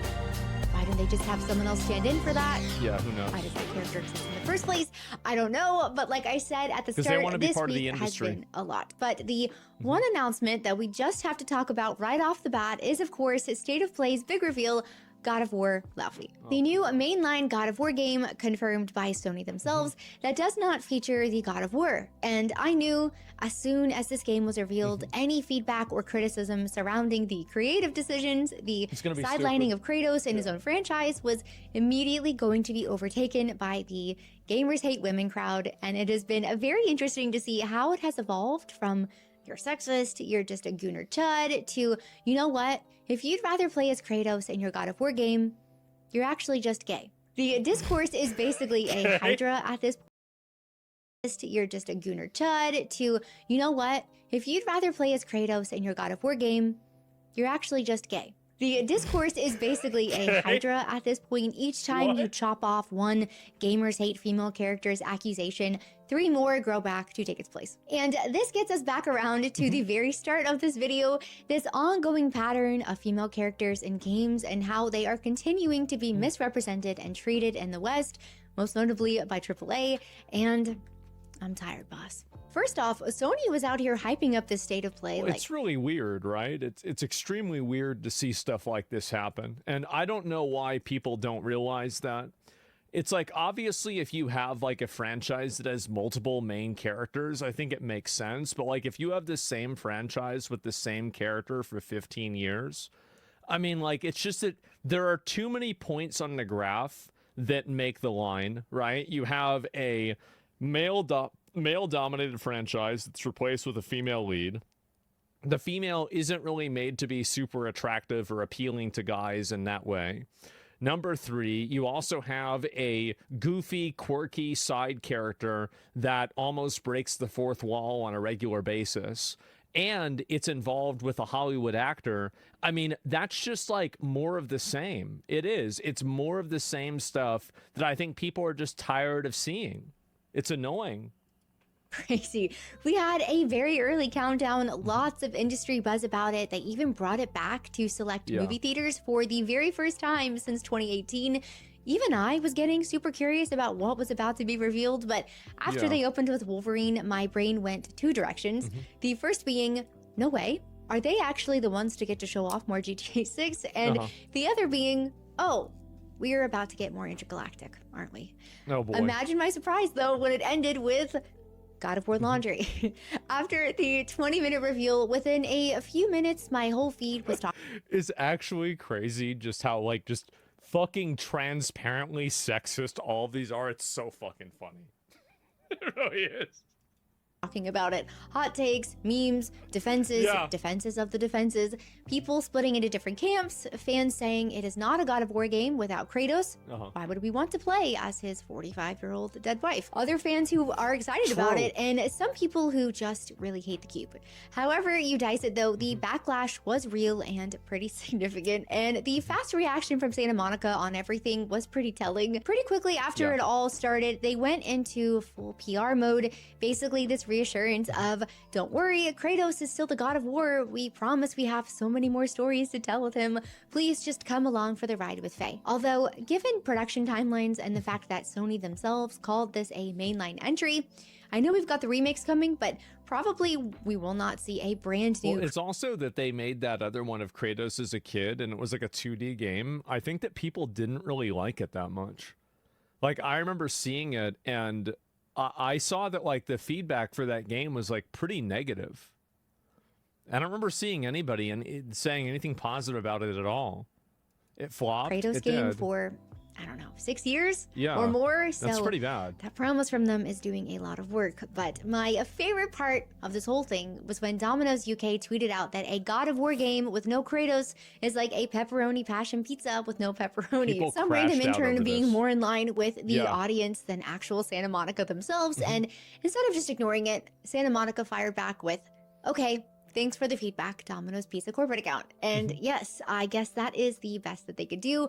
Shortly after came the headlines defending them getting rage baited by a pizza company. And I don't see how any of this is how a confident studio behaves. You don't reassure people that hard and fast. You don't get baited by a pizza chain over a creative decision that is supposedly working very well. Publicly saying I think that a lot of these people, like, they're still inside of the world that is dominated by like 2020 level like media, where it's like having the right opinion is what matters, and anybody who disagrees is like just categorically wrong. But the problem is that like now you have everybody that can just express whatever they want. They can say whatever they want to say, and people just choose not to consume that content, and they're just negative about it. So like the insulated world that was curated to protect them no longer exists anymore. Nobody cares about what these people say or think. And because of that, they don't really, I don't feel like, know how to react to that. On Twitch and Reddit? Yeah, well, that's the thing, is like Twitch and Reddit are two of the only places where their mindset is dominant. Because outside of that, I mean, having 200,000 downvotes on a trailer, that's really bad for a game. That's like super, super, super bad. A third of a video game trailer gets downvoted on release. You made a mistake. And I don't see how you can't see that. Revenge of the Chud, yeah. And I think that Chuds are very aggressive now. I think that's good, too, because these people were aggressive. These games are made by purple-haired fat women who doesn't even know what pronouns they have. Why are we surprised? Yeah, they are.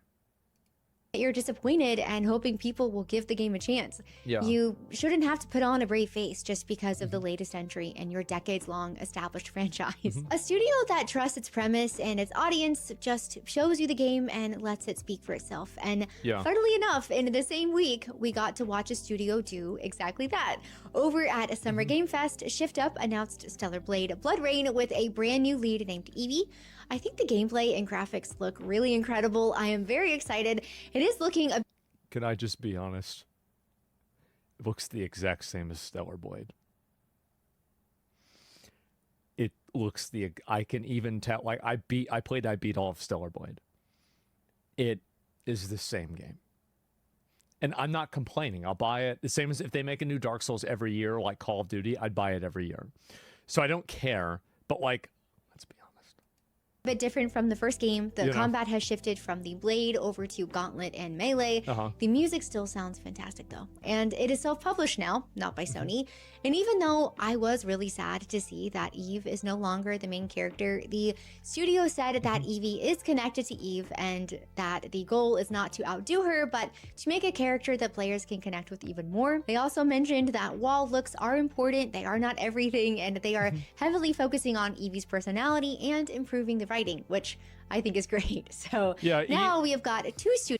Eve was a pretty bad character in terms of like being developed. Like I personally think that Eve is way hotter than Evie, and it's not even remotely close. But that's just my personal opinion. Studios, both handing you a new female lead, and this is where the whole "you just hate female characters" thing finally shows its hand once again, because nobody is actually against female leads. We have had 30 plus years of beloved ones, plenty of which are my favorite characters, and the lineup that people are hyped for right now is stacked with them. The demand has never been no female leads. The demand is accept our female leads, but then when someone goes and creates one that doesn't quite fit into that narrative, it is, oh no, not that one.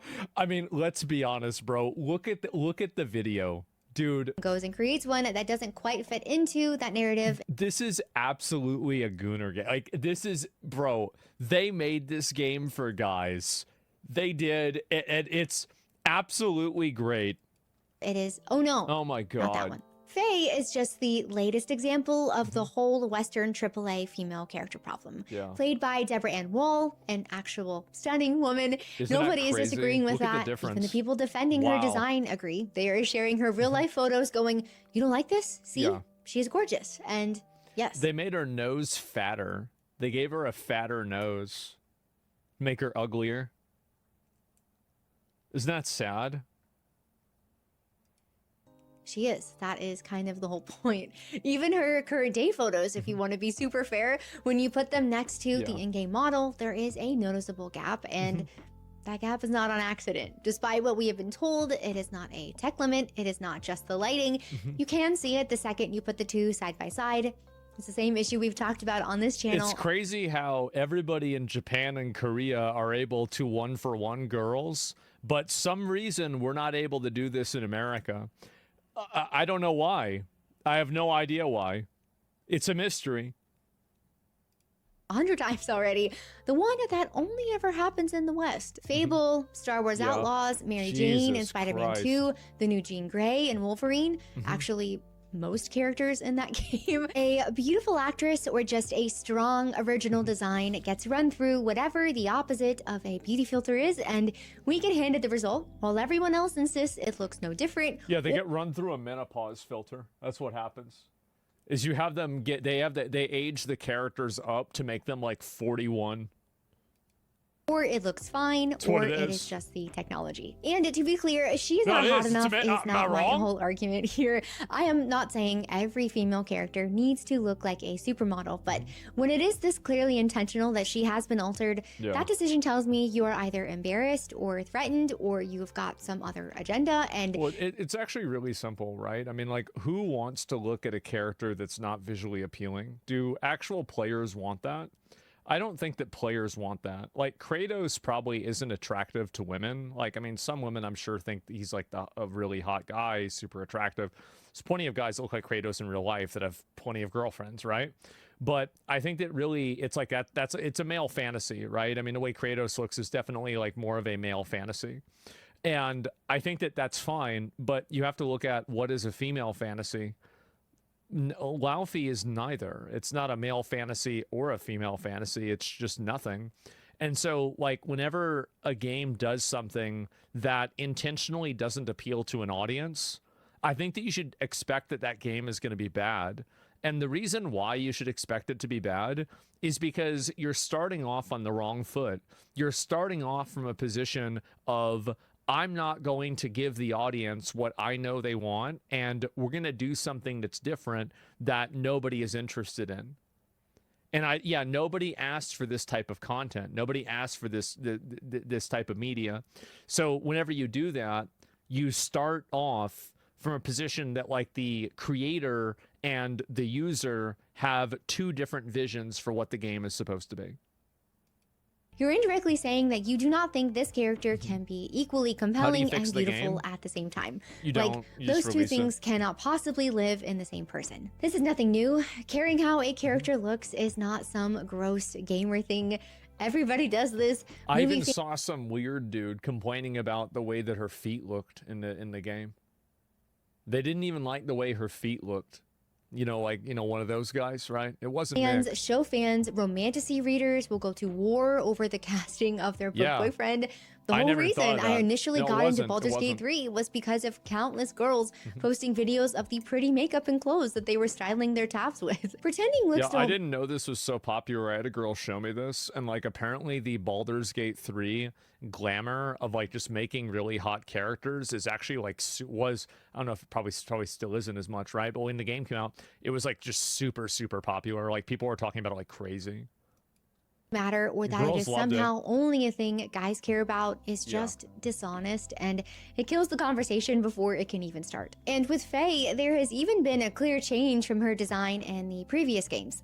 Well, she's supposed to look realistic, or she's dead. It's a fantasy game. Yeah. There's mythological beings all around. One of your companions is a quippy jelly cube.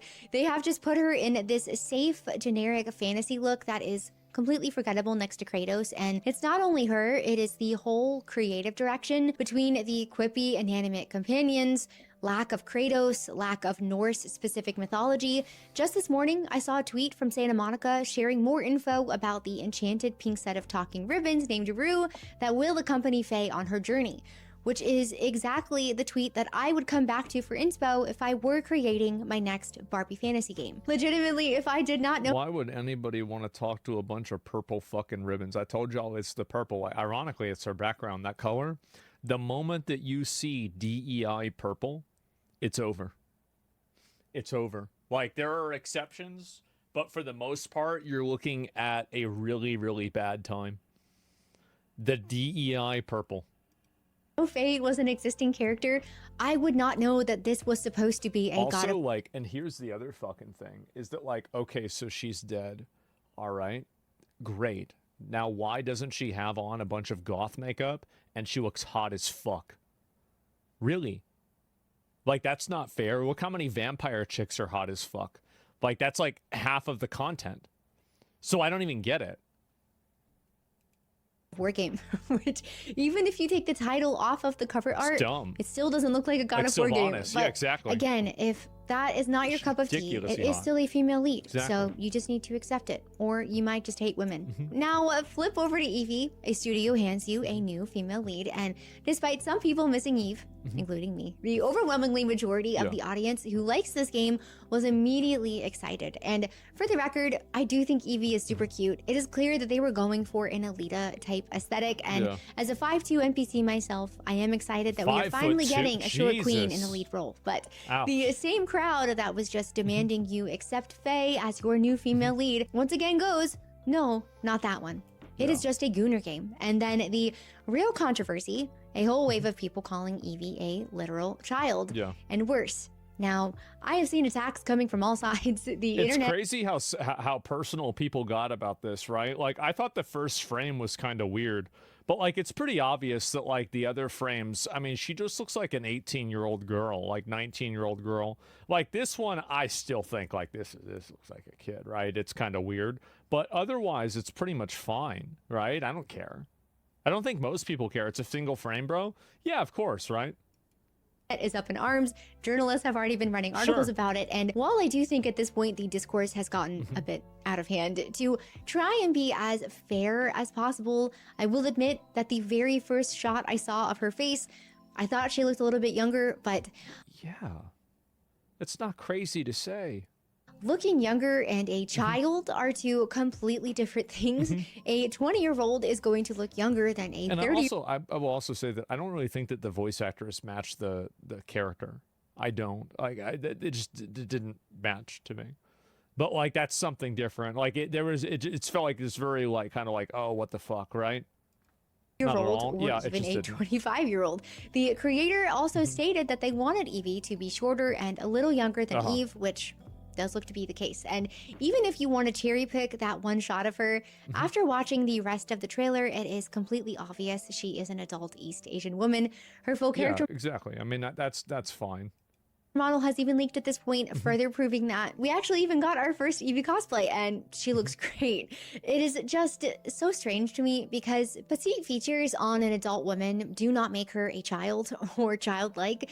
A younger looking face on an adult woman does not make her a child or childlike. Well, the reason why this happens, like, I mean, again, like, I'm not really, like, you guys know that I'm like 90 times out of the game. Like, me saying the first frame she looked like a kid, like, I don't really care about that. Like, you know, there's gonna be weird frames for games all the time. Who cares?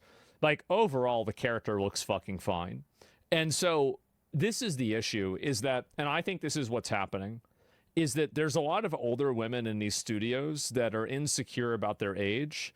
And so they want to psyop everybody else into being attracted to and creating heroines out of basically middle-aged and menopausal women.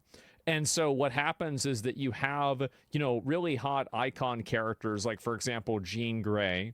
And Jean Grey is replaced with just being your average 45 to 50-year-old, you know, suburban mom. And you see this a lot where they're aging up all these characters that are female in order to avoid the idea of it being a young, attractive female character. And I think that once you see this, you'll see it represented all the time in Western games media, where you no longer have these like young, attractive characters. You have, and to the extent that the characters are attractive, it is another heteronormative subversion of the character being a lot older, like the Lady Demistru in fucking Resident Evil Village, which, by the way, please, bro, like, I mean, that she's so hot. She's ridiculously hot, but she also is like a lot older, right? And like, she's hot because she's really massive with huge tits. That's the reason why I like her. It's not because she's older, but like, that's the reason. So you'll see this a lot once you think about it, is that like, you have Grace is hot. Well, yeah, but she's also from Japan. And so that's the difference. And so the point that I'm making about this is that you have a deliberate and intentional, you know, like group of people that are trying to subvert heteronormative sexuality of men being attractive to young attractive women. And so what they try to do instead of that is they try to replace those young attractive women with older, less attractive women that are wearing less makeup. And I don't think that anybody wants to look like that, including those women. That's why those women are wearing makeup. And so that's what I think has happened, is that it's mainly about aging the characters up. And I think the problem with that is the added accusations of like people being pedos. Like, I think it's pretty easy to say that somebody that like sexualized lollies and like, you know, the character looks like they're 9, like, okay, this guy's a weirdo, right? But like being attracted to, for example, like a 19-year-old girl with a petite body, that's not being a pedophile. And by saying that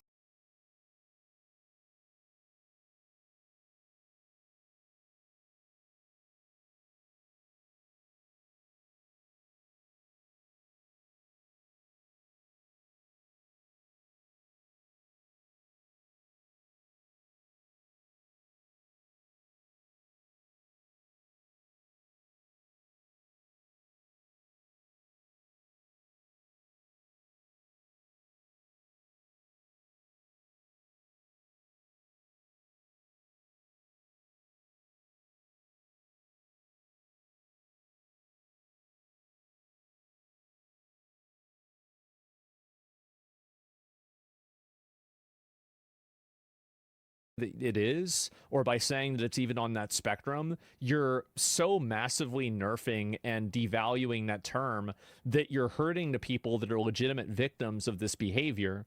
So instead of actually talking about and having a real conversation about, like, you know, what is actually an adult and what isn't, these people are just trying to spam ultimates, right? They're spamming ults of Nazi, racist, fucking pedophile, you know, whatever you want to call it. They're saying all of these really, really bad terms, and I think that nobody's paying attention to it anymore, too. It's offensive to adults that have body types like that. Yeah, and there are women that do have body types like that. But as I said before, there's nobody who hates attractive women more than older, less attractive women. Those are the ones. Look at Snow White, right? I mean, what happened with Snow White? Who was the main antagonist in Snow White? An older, less attractive woman. That's literally it. So I mean, this is like, and this is a core story. This is what they do. Hags hate hot girls. They do. They make them ugly to feel better about themselves. Yes, exactly. And you also have an element of this that is racist, where, I mean, I would say, like, in general, like, I would say Asian girls generally can look younger, especially like, you know, to people that aren't really used to like looking at a lot of different types of people. They'll say like, oh, this girl looks a lot younger because they don't have the same facial features that like white people do, let's say, or like Hispanic people do in some cases, but mainly white. And so there's this weird thing where almost depictions of adult Asian females are demonized because of some sort of tangent to pedophilia, which I think is just really awful to say about any group of people. It's a terrible thing to say. It's genetics. Well, it's also taking care of yourself. This is another thing. Like, I know plenty of chicks that are like 30 years old and they're still really hot. Like, I'm honestly, like, some of them even had kids. I'm like, what the fuck? Like, damn, like, what did you like sacrifice one of your kids to like, for like you? It's impressive. Like, I'm like, damn. That's crazy. 30's nothing. Well, I mean, the thing is that, like, for a lot of the girls, like, that I grew up with, like, now they're fat and ugly. They're fat, ugly, and old. And so, like, it really depends on who it is. That's it. Bro, 30 is not old? Yeah, tell that to the girls in my high school. Let's be real. Let's be honest. Bunch of fucking hogs. So anyway, yeah, that's really what it is. Just because they're American? I guess so. But that's my point, right?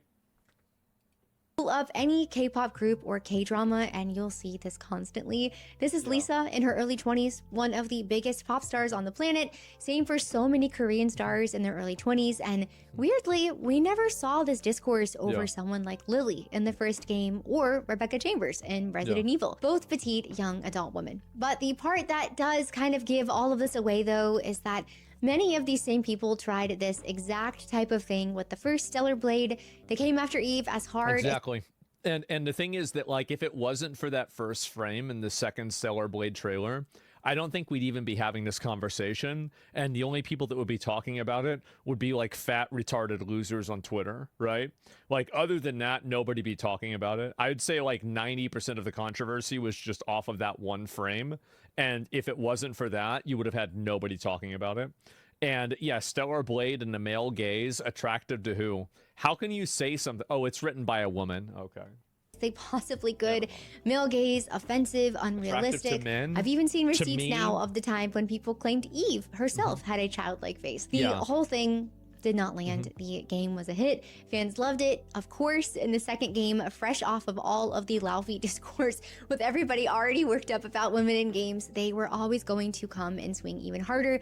And I'm gonna be honest though, like there's a lot of people that say they like Stellar Blade. They didn't even finish it. There was this one girl that was like, she cosplayed Eve. And so I asked her, I was like, are you excited for the new game? And she's like, yeah, I'm super excited. And I'm like, did you play the first game? You cosplayed the main character, right? No. I'm like, are you kidding me? W LARP, like, yeah, what do you mean you didn't even play it? this time, the swing has shifted to the worst thing that they could think of. It's crazy. She's literally a child. But like I said, it is not just Evie. Eve was also problematic. To be was unrealistic. Yeah. There was a time Bayonetta was not accepted. The new Lara Croft needed dragging for wearing makeup. A fully clothed, high-collar character like Amelie from Knight's Path was just called unrealistic and trad wife porn. And that unrealistic... Trad wife porn? You mean like wanting to get... You mean wanting to marry an adult woman? Bro, what a freak, bro. Lock him up. What? Claim gets me every single time because What is wrong with where you? was this realism crowd for something like Baldur's Gate 3, a game that I love, game of the year, but also a game where if you wanted to, you could take Shadowheart, Bazel, and Karlach into battle completely booty naked with no mods required. Why didn't they show up for 1348 Ex Voto with a female lead in a full practical suit of medieval armor?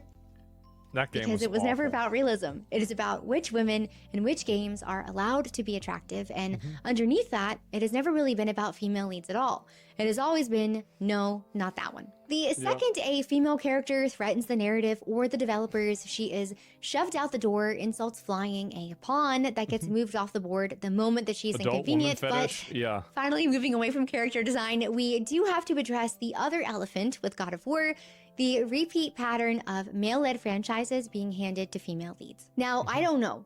God of War Laufey could end up being a great game that fans unite together on and end up loving.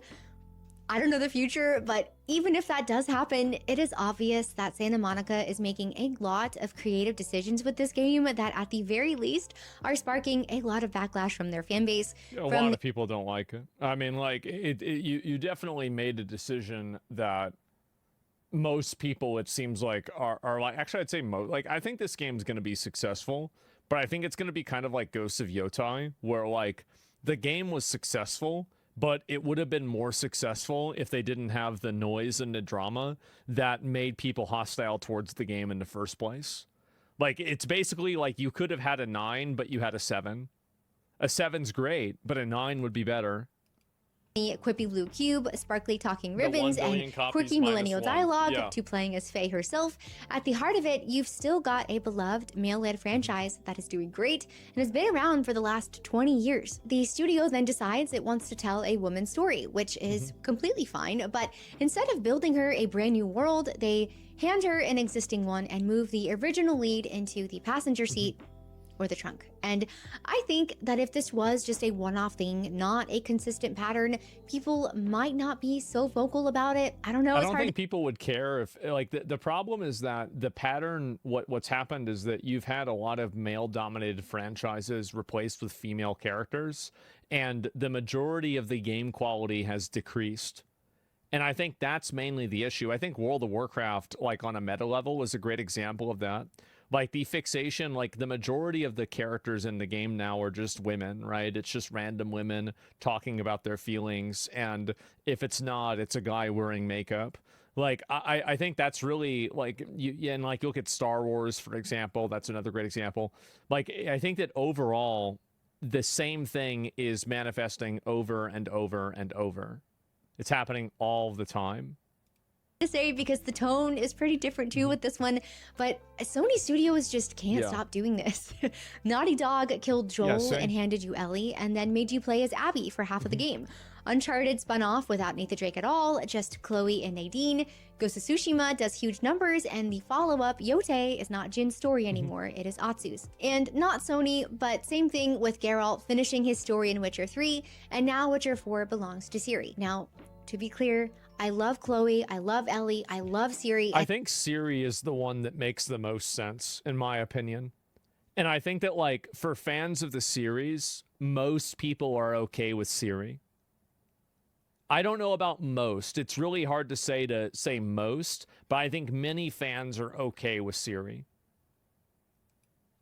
I don't think playing as them is a bad thing, but it is about what they keep being used to do and any type of discourse that follows. Replacing or sidelining a beloved protagonist, any protagonist, a man or woman, will inevitably Ciri's set get up that way? pushback. No, I played Witcher 3. I know. My point is that I think that Ciri, like in a world where you didn't have media being used to push an agenda, I think that you would have had a universal excitement around Ciri being the next main character. I think you would have had that. And I think the reason why you don't have that is because of how many other games there are that I think kind of poisoned the well. So, like, if it was just this, if it was like the year 2010 and that game got announced, everybody would be like, oh my God, this is so awesome. I'm so excited. But what's happened is that you've had so many other instances of this happening, and then the quality of the product went down, or it turned into some sort of messaging device, and people lost interest in it. And I think that's the reason why they were upset about it. That is very normal. We just talked about it with Evie replacing Eve, and it even happened with something as beloved as Red Dead 2. But the second it's a woman stepping into a man's role, the conversation just ends because suddenly you're not allowed to ask whether it was a good creative call, whether it still appeals to the target audience, whether it's something that fans can rally behind, because now you hate women. And this is not specific to gaming. The same move has played out across Marvel, across Star Wars, the whole the Force is female thing. Like having Thor be a woman, that shit was so retarded. And they wasted such a good... Gore the God Butcher was so cool, right? I mean, Christian Bale played such a good role in that, but they just had all the silliness and stupidity in that movie. It was garbage. Like, that movie should have been insanely fucking good. It should have been, I think, better than Ragnarok. It was dumb. She-Hulk? Yeah, She-Hulk. Like, what the fuck?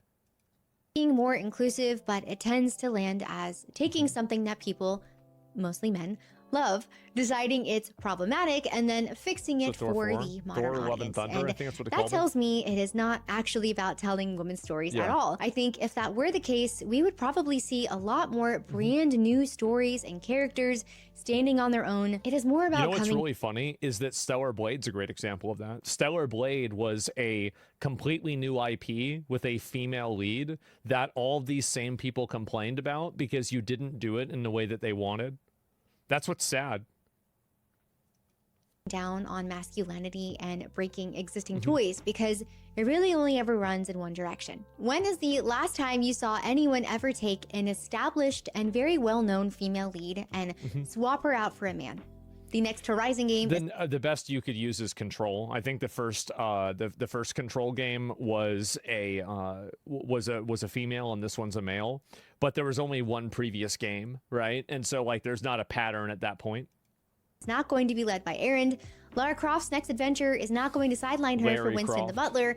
The Alien franchise is not going to cast a man as the lead role for their next movie. Probably which, not. again, like I said, is kind of where the Stellar Blade sequel shows us another angle. Shift Up has seemingly benched Eve for a brand new lead. And while I am going to really miss her, this is completely different from the God of War situation. Evie still fits the world extremely well and is someone that the existing audience would want to play as. Despite their differences, you cannot tell me that she does not fit the existing Stellar Blade expectations. She does. I mean, come on, they are clearly still building this game for their target audience, and they even split from Sony to do it on their own terms. And that's the part that kind of made this whole week a little funny to me. After all of the discourse started with God of War, I knew that if I was just a little patient, this argument would settle itself in record time. Enter Summer Game Fest and all of the other titles featured across Xbox and PlayStation, where it fell apart pretty quickly and we saw such a celebration for women in games across the board. Resident Evil Veronica, Final Fantasy VII Revelation, and Street Fighter 6, 1666 Amsterdam, Gundam I Rogue... watched a little bit of that game. It didn't really look that good. Like the 1666 Amsterdam game should be a really good game. Like it has everything, like in terms of a narrative, it has everything to be an S tier game. I don't think that, like, based off of what I watched of the demo, it's going to be a flop. I'll probably play it on release, the same as I try to play everything on release, but like, I think it's going to be a flopperooski. Orbit, Alien Isolation 2, Ace Combat sucks. 8, Yeah, I heard about it. I Castlevania, watched it. Belmont's Curse, Beast of Reincarnation. I'm sure there's more that I missed, but plenty of games with upcoming female leads or prominent female characters that fans are super excited for. I don't think anyone is mad that Faye exists, and I'm sure a lot of people probably like her as a character, but even if you think the game will be good, taking a beloved male protagonist in his own series and giving him the same treatment that we continue to see happen while also tonally changing the game, and then not understanding how there could be pushback, is why we will continue to see this discourse happen. Players are tired of pointing at something with their own two eyes and being told that it is not happening. While gaming in general has always skewed male, God of War in particular has always leaned hard in that direction, and that is not to say that women do not enjoy the series as well, but... I mean, God of War had a QuickTime event where you fucked a bunch of girls in a brothel. Like, I mean, yeah, that's a guy game. It was definitely a guy game. Let's be real. It is not hard to understand that many fans would, of course, rather play as Kratos in a God of War game than his dead wife. It's kind of like a bully on the playground who has been smacking you around every day for years, and you've just been taking it because that's how it's gone for as long as you can remember, until one day you catch his hand and you tell him to stop hitting you, and he looks at you like you are the one that has the problem. We are not the bullies for asking the smacking to finally stop. And all of the pushback lately in general, not just Laufey or the ongoing female character debate, but mixtape, stop killing games, players voting with their wallets, tired of paying more for getting less, voicing what they think. The sheer venom that pushback always gets from journalists, the internet, or just people in the industry is exactly how you know that it's landing.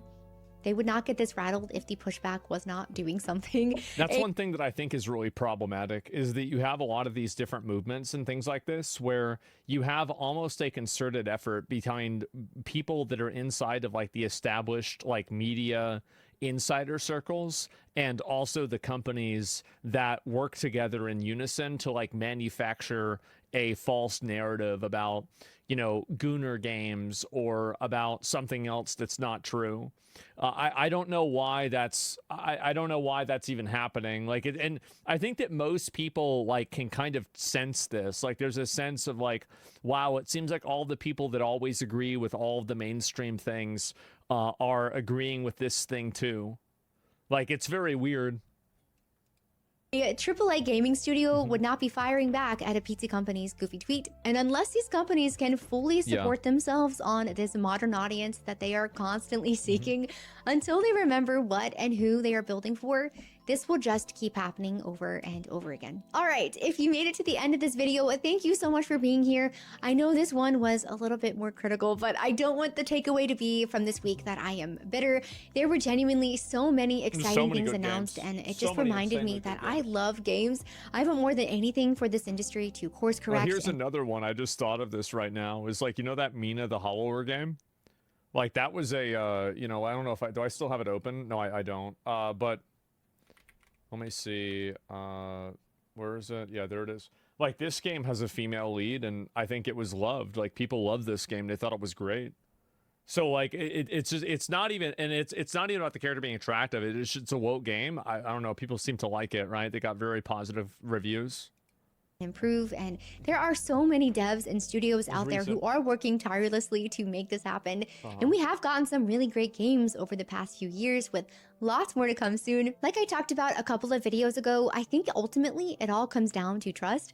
The studios that trust and respect their core audience and build for them are the ones that earn our trust back. And the more of them that we get, the faster this whole thing turns around. I think that's another big thing right there, is why people were okay with Siri, is that I think CD Projekt Red did they did the players right with Witcher 3.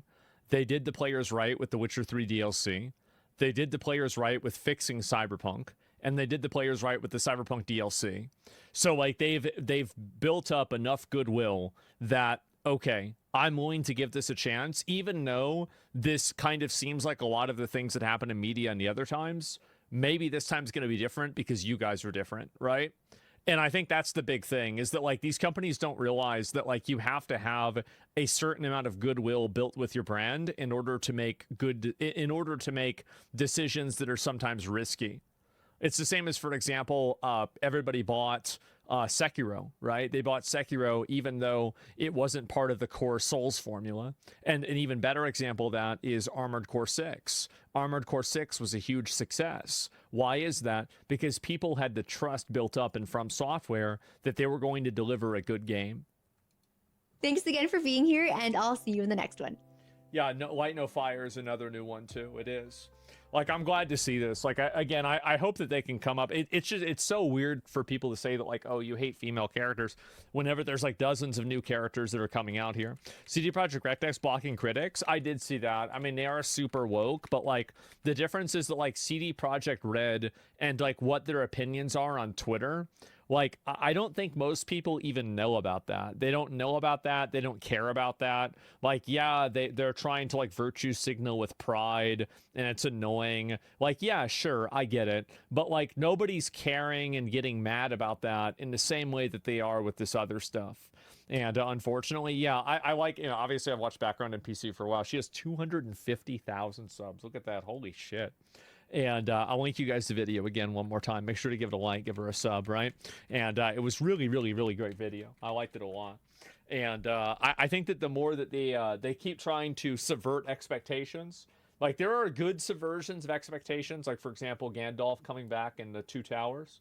And then there's bad subversions of expectations, like for example this. I think that's it. Top comment, they never learn. They never do. She makes good content. Yeah, she does.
Is that true? Like, I don't even know if that's true. I haven't played any of these. I have no idea. Another objection I hear is this. No, man, they're bringing back old GTA. My sweet summer child. Nobody who made old GTA games is at Rockstar anymore. Yeah. Do you know who created Nico, CJ, Tommy, and all the others? It was Dan Houser, Leslie Benzies, David Jones, Aaron Garbutt, Michael Unsworth. All of them are gone. Oh, they're gone. Okay, so not the company anymore? All right. On, kiddo. It's just a bunch of fat white women working there now.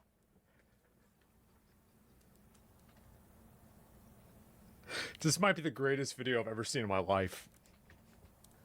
This is crazy. Is this the way a communist feels watching Hassan? Like, this is, oh my God.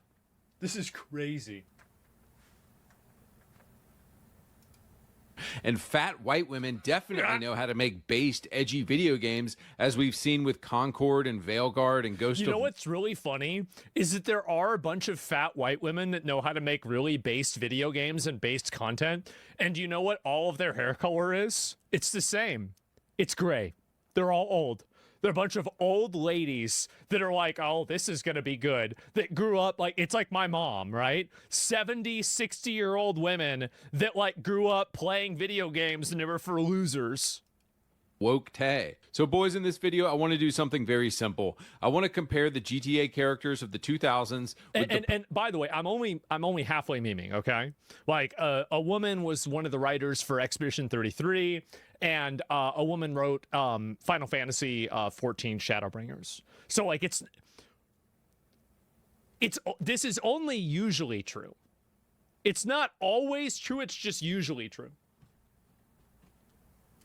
Post-2020 storytelling that Rockstar is doing now, and what I think we will see is that Rockstar in 2026 is literally incapable of writing interesting or funny characters anymore. Let's go. So as we all know, AAA games are complete slop now, but occasionally one comes along like Expedition 33 that I think is worth buying. And I just discovered this website to get brand new games super cheap and legit, and it's called Aniba. So check this out. I use Pirate Bay, but yeah. Expedition 33 is $50 on Steam right now. It's $26 on Aniba. Silent Hill 2 is $70. I was able to download Death Stranding 2. It was only 1 gigabyte, and it was an executable file, but the game didn't run. I don't know why. My computer doesn't really work that well anymore, so, you know, don't download Death Stranding 2. On Steam right now. It's $27 on Aniba. Lies of P, great game, by the way. It's $70 on Steam right now. It's $20 on Aniba. You pay the money and they send you the code to install the game. Done. Surely this is a scam, right? How can these guys do this? Aniba basically buys game keys in bulk and at deep discount in other countries, and then they resell them at a slightly higher price, so they're still making a profit. It's absolutely a scam, but they do it. It works. Hey, if you can do it, you can do it. Pretty cool idea. Every game key I've gotten from them was legit. If you get one and it doesn't work, you just send them screenshots of what happened and they will give you a full refund. It works for Steam games, Xbox, PS5. Bro, Days Gone, banger. It's $40 on Steam. I was going to play that with my girlfriend and then she broke up with me. Usually it's $40. I think I even bought the game to play it with her. Oh, well, I wonder if I still have it. I think I might still have that. I don't know where it is. $15 on Aniba right now. Now, you guys know I would never touch gay garbage like Roblox or Fortnite, but for you degenerates who play these games... I think Fortnite is actually a generational game. I'm gonna be a loser. I'm gonna be a goy. I'm gonna tell you, I think Fortnite is an incredible game. I do. It's a really, really good game. The hate on Fortnite is forced. I think it is too. Games, you can also get V-Bucks and Shark cards very cheap through Aniba too. Everybody I've talked to has had a great experience with Aniba. They just save you a ton of money and they're totally legit. All right, back to the video. All right, so we're going to look at 3 examples of why Rockstar is incapable of writing funny or interesting characters anymore. Number 1. I already saw 30 examples in that photo. I don't need any more.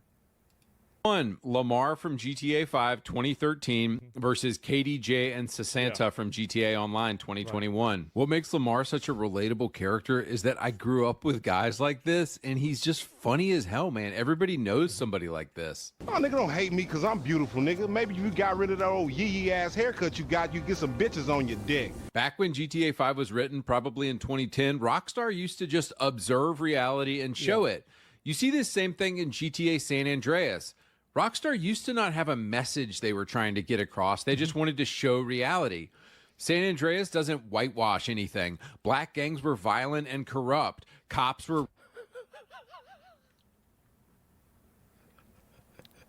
This is a generational video. Oh my God. Racist and abusive. The government was predatory. Suburban America was hypocritical. The same reason old GTA was so good is the same reason Lamar is hilarious, because they're just showing reality. Lamar is sexist. He's homophobic. He's quote unquote offensive. But that's one of the things that I really don't like about modern villains is when modern villains they're evil, they're murderers, but they would never consider being homophobic and they would never consider being racist. Like, I understand, like, I don't think it's always bad, and I think that there are some instances where it's not bad, but overwhelmingly, like, when I see that, I think to myself, oh, I'm looking at modern slop. Oh. And they're always white, yes. And we all love characters like Lamar is because they're relatable and we know dudes like this. GTA post-COVID doesn't do... This guy looks like a streamer. Holy shit, that's bad. Damn, bro, like... this anymore. They whitewash characters, they make them watered down and palatable and sanitized for modern audiences. Nowhere is this more clear than the cringe 2021 update Los Santos Tuners. First off, it starts with Mimi, this corny chick, and Hal talking about how everyone is welcome here. Hey, that's what this place is all about. Be who you want to be. Tuner, modder, stock car racer, obnoxious as a motherfucker. Express yourself. Bro, in San Andreas...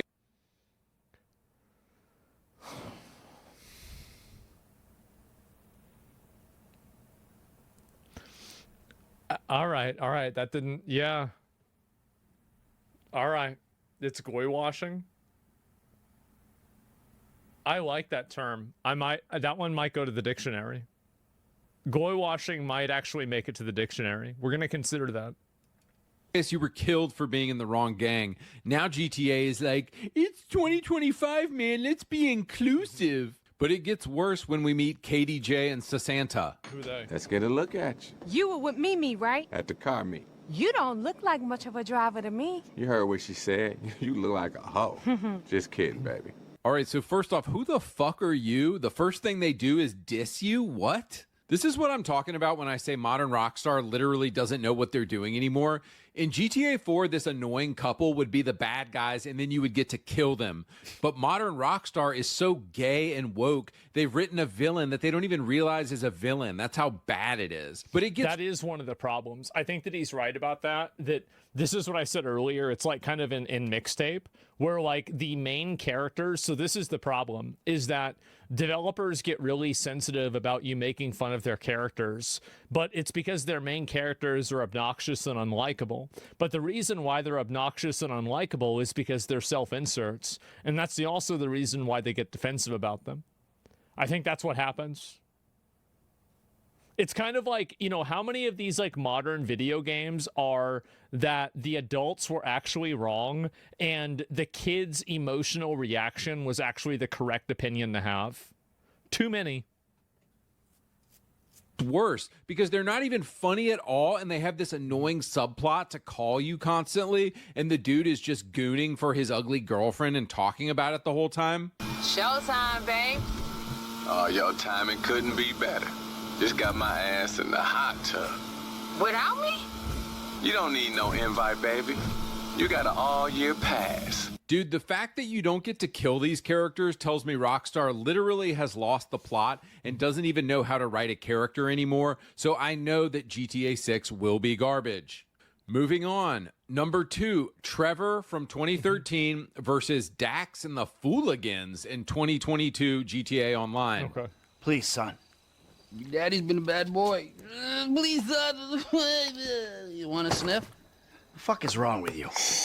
With every executive and director of communications from here to Bangalore taking it left, right, and center in the name of team training. Guys, let's be honest. Trevor eats hikers. He wakes up with his pants down next to a pig. When he's not pitching Asian investors on Trevor Phillips Industries, he's brutally murdering Lloyd and Deborah or going on romantic dates with the 57-year-old Mrs. Madrazo. Trevor is unhinged in the best possible way, and I don't think we will ever get a character like him again from the soft-ass pussies who run Rockstar today. Trevor represents the pure, unbridled nihilism of a GTA player. What modern game developers don't understand is this: you don't have to agree with a character to find them fun to play as. That's a big one. I think he's right about that. I don't agree with True. Trevor's nihilistic view of the universe, but he sure is fun as hell to play as most of the time.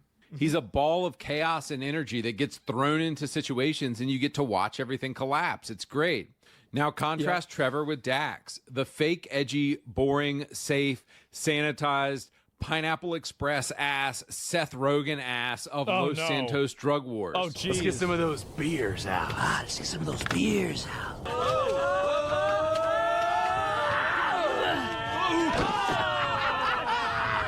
Trevor, on the one hand, is actually psychotic. Dax is, oh man, you're so crazy. Do you know what I mean? So Dax is in this group called... I do think this is true. That like a lot of the like really edgy, brutal shit is stuff that people hate. Is stuff that they don't want to make. Like a great example of this like not actually being what players want is a game like Mouthwashing.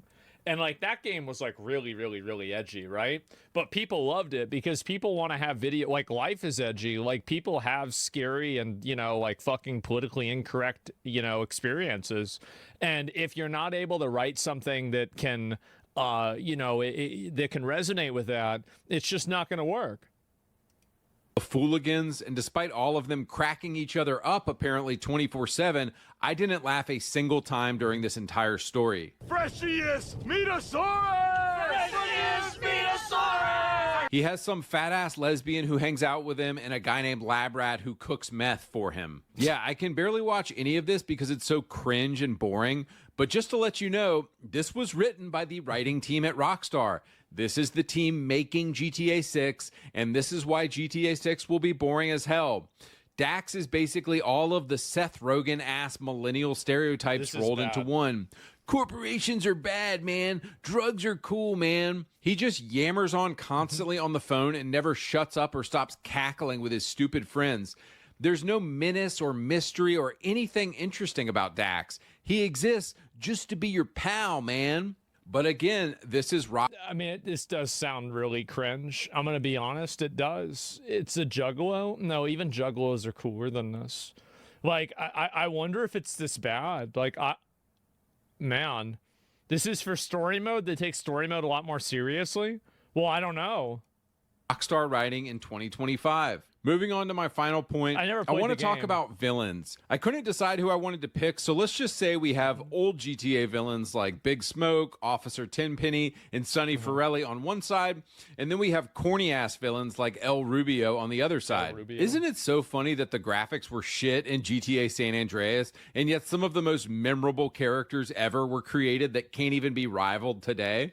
I think that the problem is that nowadays they try to make characters that look realistic rather than characters that look cool. And I think that a lot of Western studios go in the route of trying to incorporate and utilize photorealism rather than some degree of photorealism with also an extra amount of fantastical design. Like a great example of this, I'll give two examples of it, a Western example and also a Korean example. I think the Korean example is obvious. It's going to be Stellar Blade, right? And so like that's a really good one. You could also say, I mean, another good one would be, you know, like a fucking Resident Evil, right? Like the guy that plays Leon looks kind of like Leon, but not really. Same as the girl that plays, you know, like Ada Wong and Ashley. They kind of look that way, but not exactly. And another good example is you could look at Expedition 33. Like Andy Serkis looks like Renoir, but they clearly changed the way that he looks to a degree. So it's like it's clear that it's Andy Serkis, but it's also clear that it's Renoir. And I think that nowadays, when you take the character and you one-for-one the character, it just causes problems. It does. It causes problems, and it looks weird. There's a common element here, women. Well, I don't know. He looks like Gollum, though. Sure. That was a long time ago. Big Smoke is such a good villain because he exists as comic relief the entire game to let your guard down. You love Big Smoke. He is your homie the entire game. Well, and it's also that, like, I mean, this is clearly, I mean, this is like Eazy-E, right? I mean, like, there's like also a lot of like real life parallels to this that I think make it endearing as well. And so the knife twist that happens when he finally betrays you in the end is nothing like you've ever felt. It's truly next level evil. You could say the same about Devin Weston being an amazing villain in GTA 5. Yeah. He's a rich, douchey white guy in workout outfits, and you find out at the end of the game he was just playing you and using you as a pawn the entire time. The greatest evil GTA 5 posits doesn't come from street hustlers, but corporate shills like Devin Weston keeping their hands clean. So what kind of writing is gay-ass Rockstar doing in 2026? Well, they're creating corny ass characters like English Dave and El Rubio. English Dave. English Dave is a topic for another video, but guys, Cayo Perico, like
nothing funny happens.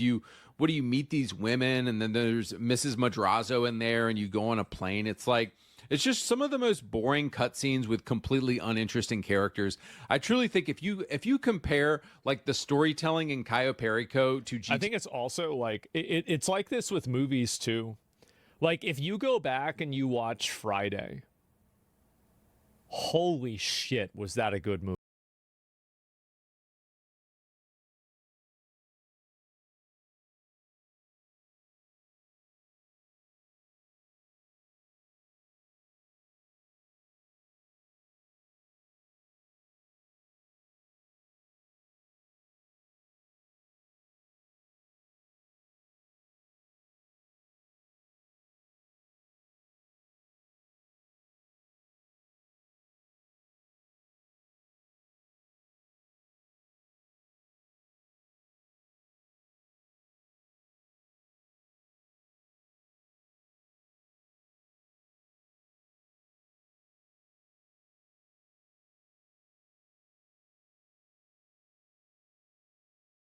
Movie. Like I saw it for the first time like 5 or 6 years ago. And oh my God, that was insanely good. Holy shit. I didn't even realize how good it was. And it was like still a great movie. And it's like you really get to see like that videos, like games, movies, everything used to have such an edge. It used to have such an edge to it. And there was more than an edge. There was like one thing that I think a lot of stories are afraid to do is take themselves seriously now. And I don't know if that sounds weird to say or not, but it seems like usually suspenseful and thematic or emotional moments usually get broken up by quips or by some form of comedic relief or something like that. And I think that you definitely have a genre, like Marvel is a great genre for that. And I think that with Marvel movies, it's great that they have that. But the problem is that everybody started doing that, where that was kind of like the charm and the always upbeat comedic, experience, like watching, a Marvel movie. But even with Marvel movies, I would say that many of the Marvel movies didn't do that at the beginning. They did not. Like if you watch the first Captain America, it really didn't do that very much. Even you watch the first Avengers, it didn't really do that as many times, right? I mean, Thor 2 didn't do that, I think, hardly at all. So Iron Man 1, yeah, definitely. And so like, I think that movies now and media is almost afraid to take itself seriously. I don't know really even what to make of that. It's hard for me to even explain. There's no tension anymore? Yeah. I can't stand the constant millennial comedic relief? Yeah, I think so. Chris Prattism? Well, the thing is that, like, with Chris Pratt, like, Chris Pratt in Parks and Recreation was my favorite character. Andy was amazing. He was so funny. He reminded me of, like, a guy I've grown up with. I've known for 25 years. And so, like, I like, he was great. But here's the problem. It's that people see something that works really well inside of one medium, and then they apply it to everything else thinking that they can have the same effect. Having Andy Dwyer or even Star-Lord, right, in Marvel, I think that makes sense. But the problem is whenever you apply it to other types of media where it just gets cringe. Yeah, it's the mass-produced application of it. And like, for what it's worth, I think, Black Panther didn't have that. I was just thinking about this. There was like no comedic relief. It was just, I mean, maybe once or twice, right? But in general, like it was just solid, real shit. And I think people respect that. It's like a completely different studio made this slop. So the villain El Rubio shows you how bad at writing Rockstar is in 2025, because I genuinely think they thought they were writing a villain and he's just sanitized and safe and boring as hell. Damn. Davey! Welcome to paradise. Ah, Monsieur Rubio! Hold me, Blondie, eh? Look, Hey. breathe in here, guys. Oh, look at you. Oh, pleasure, You man. guys are so fucking cool, huh? Nice to meet you. Hey, Is there any menace? Is there any foreshadowing? Do we feel like we are looking true evil in the face? No. And this is why I know that the writing and the world building and the characters in GTA 6 will be gay as hell. because the people who wrote corny-ass, sanitized villains like El Rubio are the same people doing the writing for GTA 6. Guys, just to make my point here in closing, this is Yusuf Amir in GTA 4. What's up, my niggas? This is Yusuf Amir, written by the rock star of today. Hope you don't mind we let ourselves in, but Yusuf Amir in the house! Guys, why?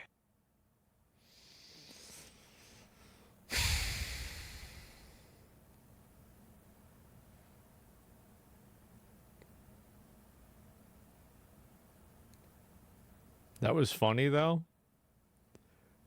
Guys, I think we have a real Goyim in chat. We have one. We have there's a real live Goyim in the chat. Why is it this way?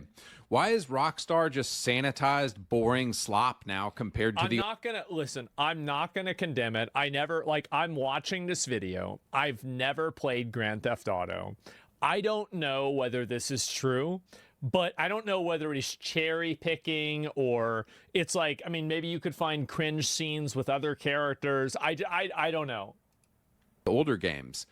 And guys, it's actually incredibly boring and incredibly sad. Money. They want that Roblox money. The edgier and more offensive GTA becomes, the less children they can get to play GTA 6 online.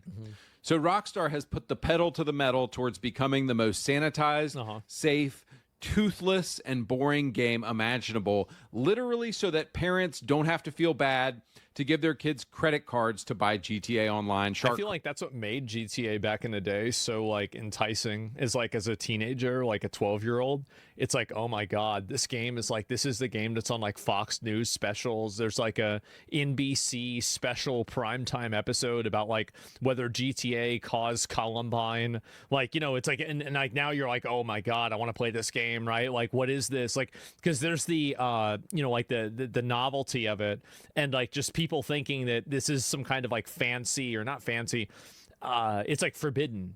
Yeah, and it's like if you're a 12-year-old boy, right? It's like the forbidden media that's like super edgy. Like that's the main thing you want to see.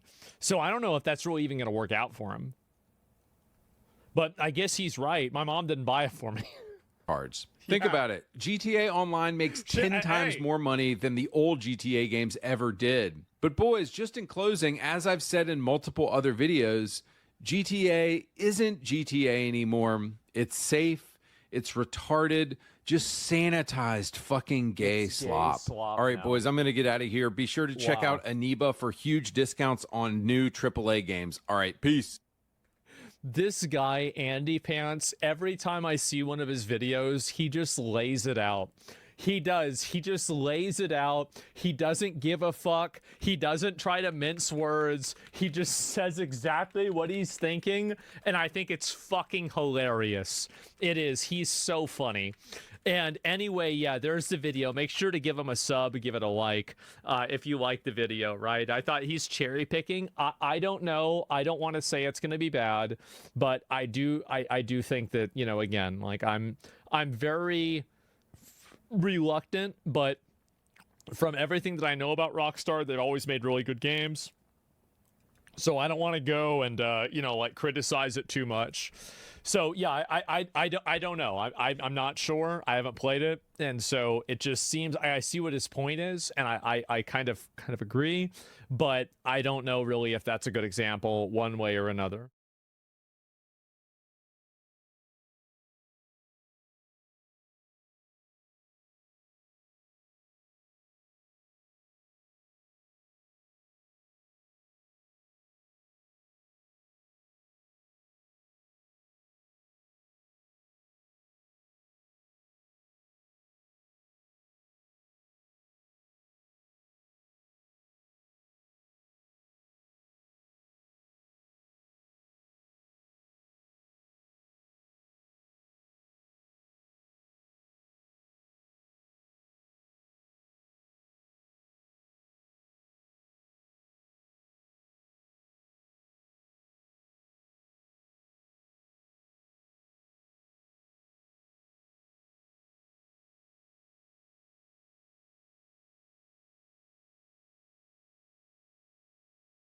gamers from the closed ecosystems that demand pricey subscriptions. And it is hands down the best solution that I've ever seen to solving the inconvenience of PC gaming on the couch. It's not the biggest or the baddest, but that 1-2 punch is why the Steam Machine is so damn exciting. It combines the strengths of PC gaming with the conveniences of console gaming, and all in a nearly silent cube that's about half the size of a real console. But with this kind of hype, can Valve possibly hope to live up to gamers' expectations? If we're being realistic, probably not. But I still love the Steam Machine for what it is today, and I'm really excited about what it means for the future of gaming. And I'm also excited, okay, but actually this time, to tell you about this companion product from our sponsor, Dbrand. What? Their robot sent over this. Is this like the gay version of the Steam Deck?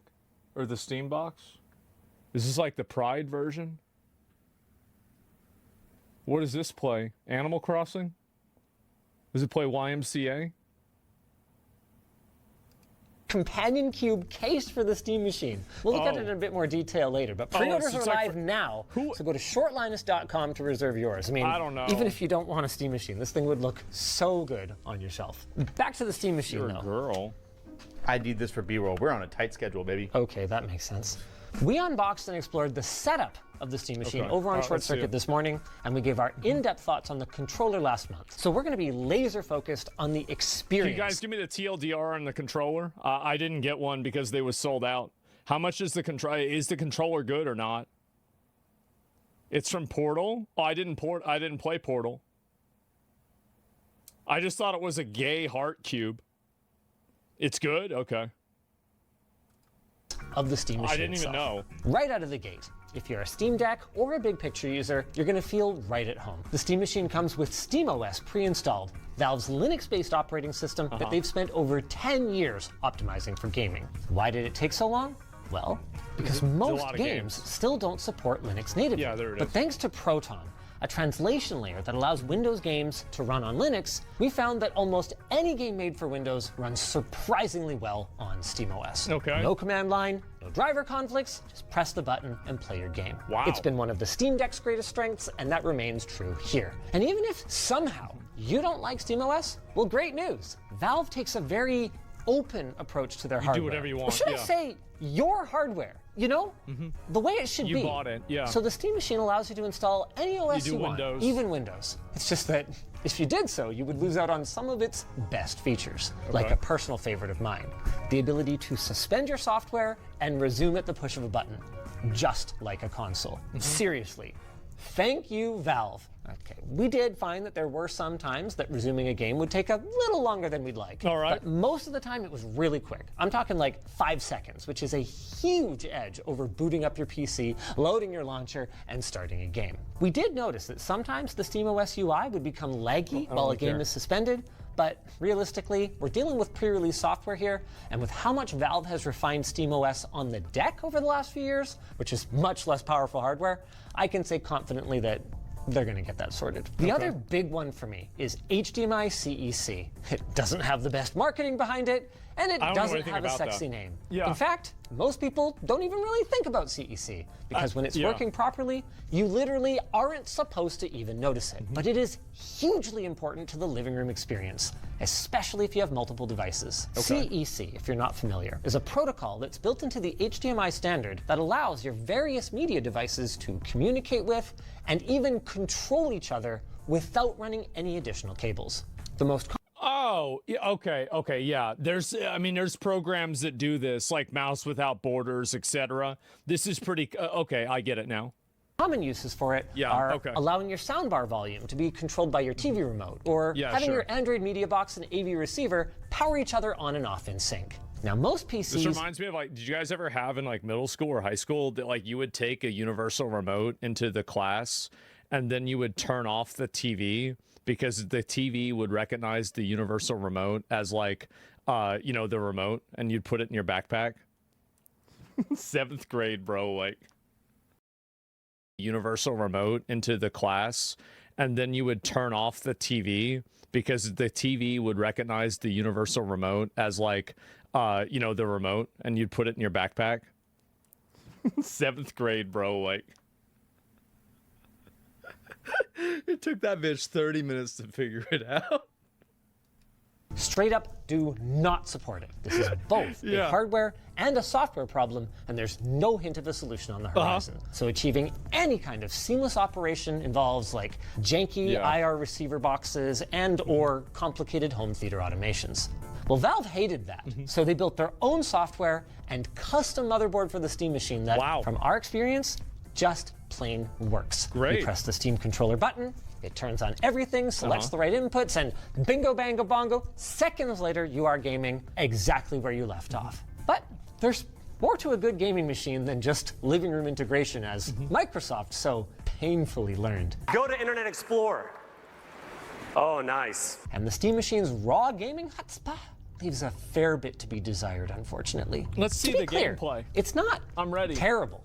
Valve chose a semi-custom 6-core Zen 4 CPU with 16 gigs of DDR5 memory rated to 5,600 megatransfers per second, alongside a semi-custom GPU with 8 gigs of dedicated VRAM.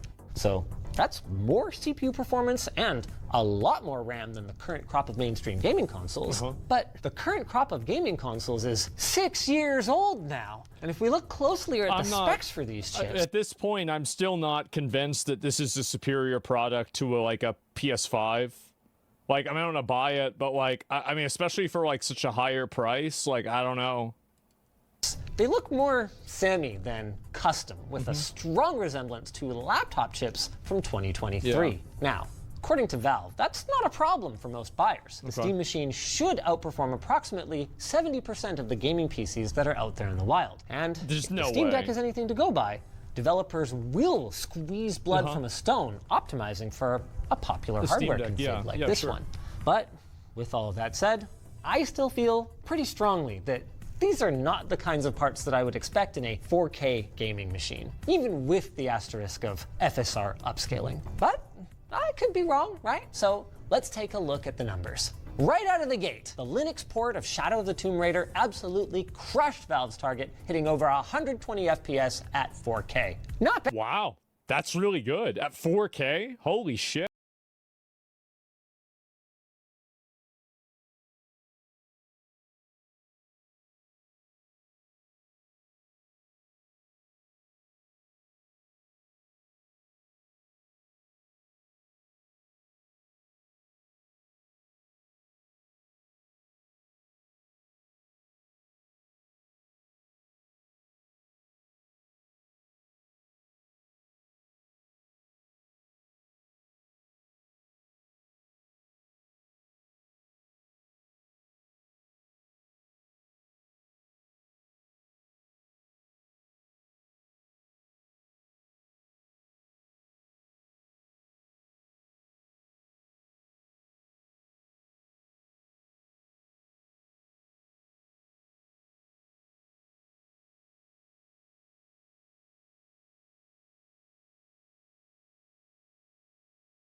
Good.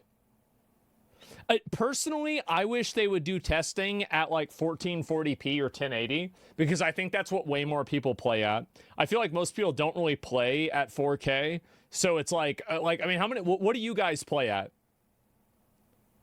Yeah, what do you guys play at? Because like to me, I do 1440. Oh, a lot of people say 4K. Okay, damn. Most people, it seems like, are 1440, but there's more 4Ks than I expected.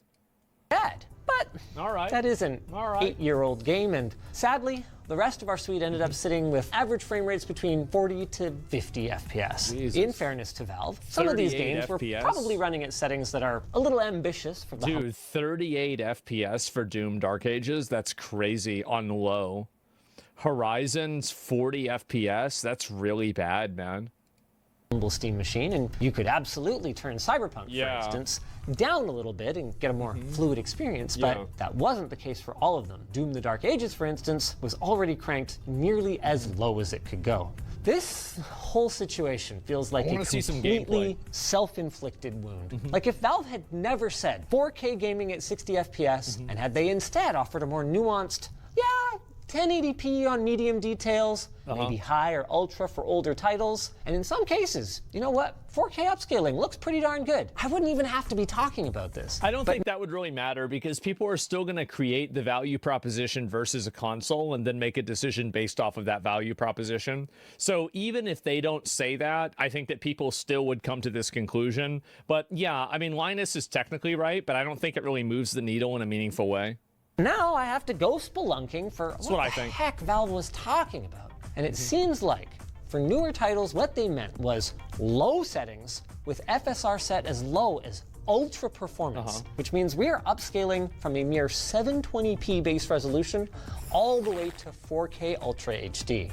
What could go wrong? This businessman hired. All right, sure. All 5 of our games did hit averages that are comfortably hired a hitman who hired a hitman who then hired a hitman who then hired a hitman who hired a hitman, and somehow the job was never done. I mean, this is hands down one of the most ridiculous stories I've ever came across, and it's a massive lesson on how delegation isn't always efficient. But I mean, thankfully, this wasn't the case, especially for the target in all this. When you think of a completely deranged person who would actually go on to hire a hitman, you would probably imagine, I guess, the hitman being, I don't know, a decent hitman. You know, discreet, professional, bald with a barcode on the back of his head, and most definitely not an undercover federal agent waiting to harpoon your life because you were dumb enough to actually do something like this. But regardless, what you probably don't imagine is someone whose first instinct is to look at the contract and go, I don't have time for this. I wonder if I can hire another cheaper hitman than this and pay him less than what I just got paid. Well, that's exactly what happened in today's story a whole bunch of times. And I mean, this story really has everything. You have a businessman who's convinced taking someone's life would be easier to deal with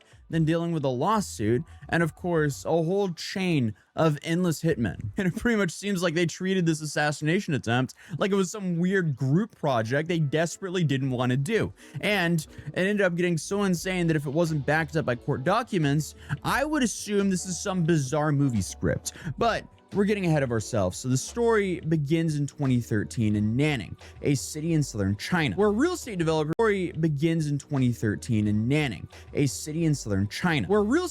by the name of Tan Yuhui found himself in a dispute with another businessman named Wei. The two had been involved in the same property development, but things apparently fell apart. Wei had filed a civil lawsuit connected to the project, and according to court documents, Tan became very worried that the legal battle could cost him a whole bunch of money. Now, obviously the situation sucks, but most reasonable people would either try to find some sort of middle ground or hire a lawyer. Who knows? Maybe they'll just try to settle, but Tan apparently skipped every reasonable option and jumped straight to, what if he just wasn't around anymore? Okay, so according to the court, Tan hired a man by the name of Shi to take Wei's life, and even provided Shi with everything he needed: a photocopy of Wei's ID, his phone number, his license plate number, and then personally handed over 2 million yuan in cash, which is worth roughly $280,000 at the time of that payment. And while that sounds horrifying, I guess this is where the comedy kind of starts. Because after taking that job, and more importantly after taking the money, she came to the realization, I guess I don't have to do it. Might as well hire someone else. So now you might be thinking, shouldn't that have occurred to him before he accepted this contract? Well, apparently not. Instead, she came up with what he must have thought was, I guess, an extremely brilliant business strategy. So he just hired another hitman. I'm not kidding. And according to the court, she handed him 1 million won to another man by the name of Mo Chanshang and basically said, congratulations, this is your problem now.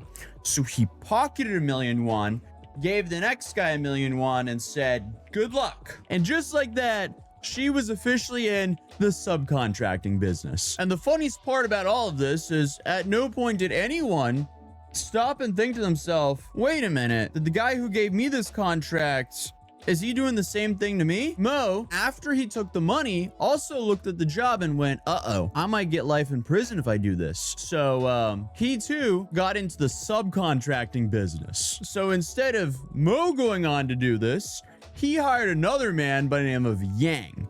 Only this time, the budget has shrunk again. So Yang received apparently 270,000 yuan up front, with another 500,000 won promised after the job was done. Mo didn't take as much of the pie as the first guy because he's only pocketing about 230,000 yuan after the hit's finished. But obviously, if you're keeping score, we've already gone from a 2 million yuan contract to a deal worth less than half of it. And at this rate, I was expecting the last guy to be offered a punch card and a free coffee, but honestly, the funniest thing is, this wasn't some rushed decision either, because according to court records, these men were also passing along Wei's information every single time. His ID, his phone number, his license plate, even a white cell phone containing photos of him. Honestly, this was just world's worst onboarding packet. It's like, okay, new guy, here, take him out. Essentially, every new recruit got the exact same folder. Welcome to the team, here's the target, here's the paperwork. Good luck, don't get caught. Except, apparently nobody intended to do the job. They just intended to find the next guy who might do it for a little bit cheaper. It's like those, what are they called? The Russian stacking dolls, but like, you know, it's going from big to small and they just like jump out of each other. This is what's going on right here. And of course, if you thought Yang was finally gonna break the cycle, absolutely not. He was gonna do it. He too got into the subcontracting business and he immediately started looking for someone else to do his work. So according to the court, Yang offered another man by the name of Yang. Yes, they're two different people. Both are named Yang. First Yang is named Yang Kongshang. Second Yang is named Yang Guangshang. I swear they're two different people. There's a slight spelling difference on the last name. I am probably butchering the last name. I'm not pronouncing it correctly, I don't think. I guess this is kind of like the Chinese version of Joe Smith hiring Joe Schmidt to do his dirty work. Regardless, Yang offered Yang 200,000 won up front, plus another 500,000 yuan once the job is completed. What is he pocketing? Like 80,000 yuan? He's not pocketing that much money anymore. It was the first guy who pocketed a lot of money. But honestly, I don't even think it matters because everyone involved here is making equally questionable decisions here. Regardless though, Yang 2 accepted the offer from Yang 1 and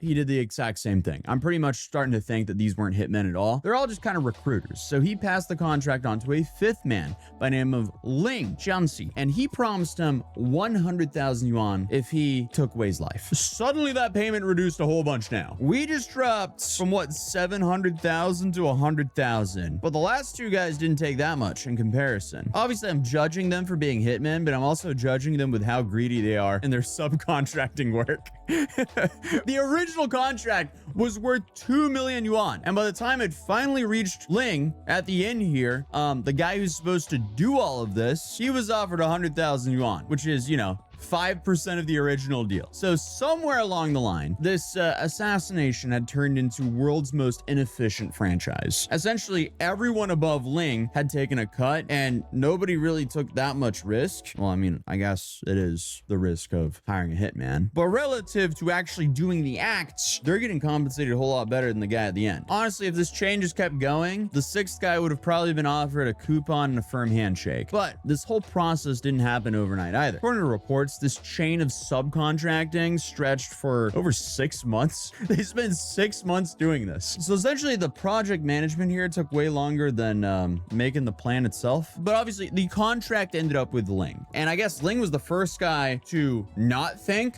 oh, hey, I know a guy. Instead, he came up with an idea that somehow made this story even more stranger, because Ling took, I guess, one look at the offer and decided 100,000 yuan, that's just not worth it. And I guess not because in his head it was wrong, but because if he got caught, he would be risking years, if not the rest of his life in prison. So I guess instead of, I don't know, sharpening a knife or buying a plane ticket to do whatever he was gonna do, he did something no one else in the story really considered. He contacted the guy he was supposed to take out. Huh. Yeah, that's some 4D chess. So according to the court, Ling first left Wei a note, and essentially the two eventually agreed to meet at a cafe in Nanning. Now imagine being Wei for a second. You go to a random coffee shop and the dude sits down next to you and says, hey, I was offered 100,000 yuan to take you out. Yeah, it's not something you want to hear. That's awful. But somehow it gets weirder because Ling then pitches what is, without a question, the most bizarre business proposal of the entire story. So he then goes, what if we fake your murder? How does the story keep going further into left field? Also, the fact that he accepted is the craziest part of this entire story. Dude goes, hey, I was offered 100,000 won to take you out. We fake your murder. Is that good with you? And he goes, yeah, it sounds good. What? So the two of them went on to stage a photo. And according to the court, Wei allowed Ling to photograph him with his hands bound behind his back, so Ling would have, I guess, proof that the contract had been carried out. And I guess after all of this, Ling even handed over the white cell phone containing all of Wei's personal information. You know, the same phone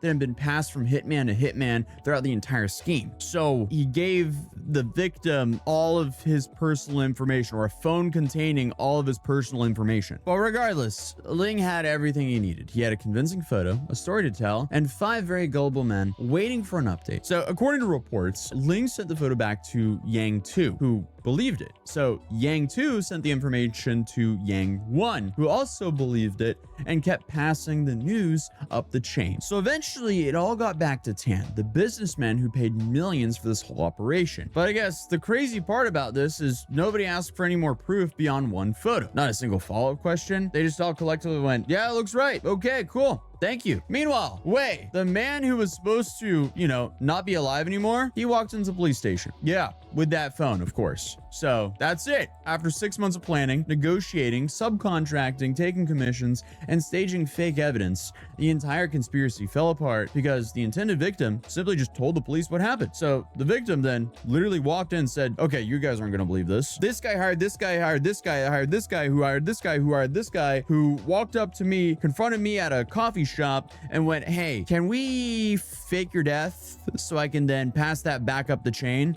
Oh, by the way, here's all the information that's been passed all the way down. So Wei made it pretty easy for them. Or well, honestly, they made it easy for Wei to make it easy for the investigators, because by the time the investigators were finished, every single person involved, from the businessman to the guy who asked to stage the fake death, they were all charged. Essentially, the only person who came out of this whole ordeal without a prison sentence was the guy everyone has been trying to take out. And the peak irony here is they were all subcontracting because they didn't want jail time, but they all got jail time. So congratulations, guys. Regardless though, the legal battle wasn't over. In fact, the first time this case actually went to trial in 2016, all 6 men were acquitted because prosecutors didn't have enough evidence to secure convictions. So imagine being Wei. You survive a murder plot that's somehow been passed through more middlemen than a construction project, and then everyone walks free. Fortunately for him though, prosecutors appealed the decision and the case stayed tied up in courts for another 3 years before China's Nanning Intermediate People's Court issued a final ruling in October 2019. Tan, the businessman who started the whole thing, received 5 years in prison. She, the first hitman, got 3 years and 6 months. Yang 1 and Yang 2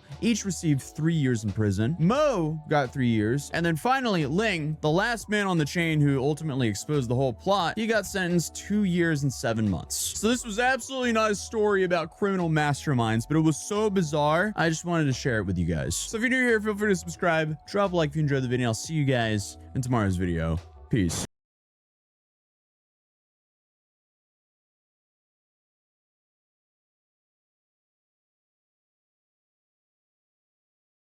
This alpha male investor who claims he can help you 10x your life, whatever that means, is now being sued for a grand total of $1.5 billion. So I guess when you 10x your life, you also 10x your lawsuits as well. And we talk a lot about the alpha male life coaches and financial advisors and those kinds of types here on this channel. But when it comes to dudes who post some pretty absurd claims on Instagram and about how much, I guess, they can change your life, Grant Cardone is one of the OGs. He's kind of a blueprint for some of the door-to-door salesmen, but you might know him from this clip right here.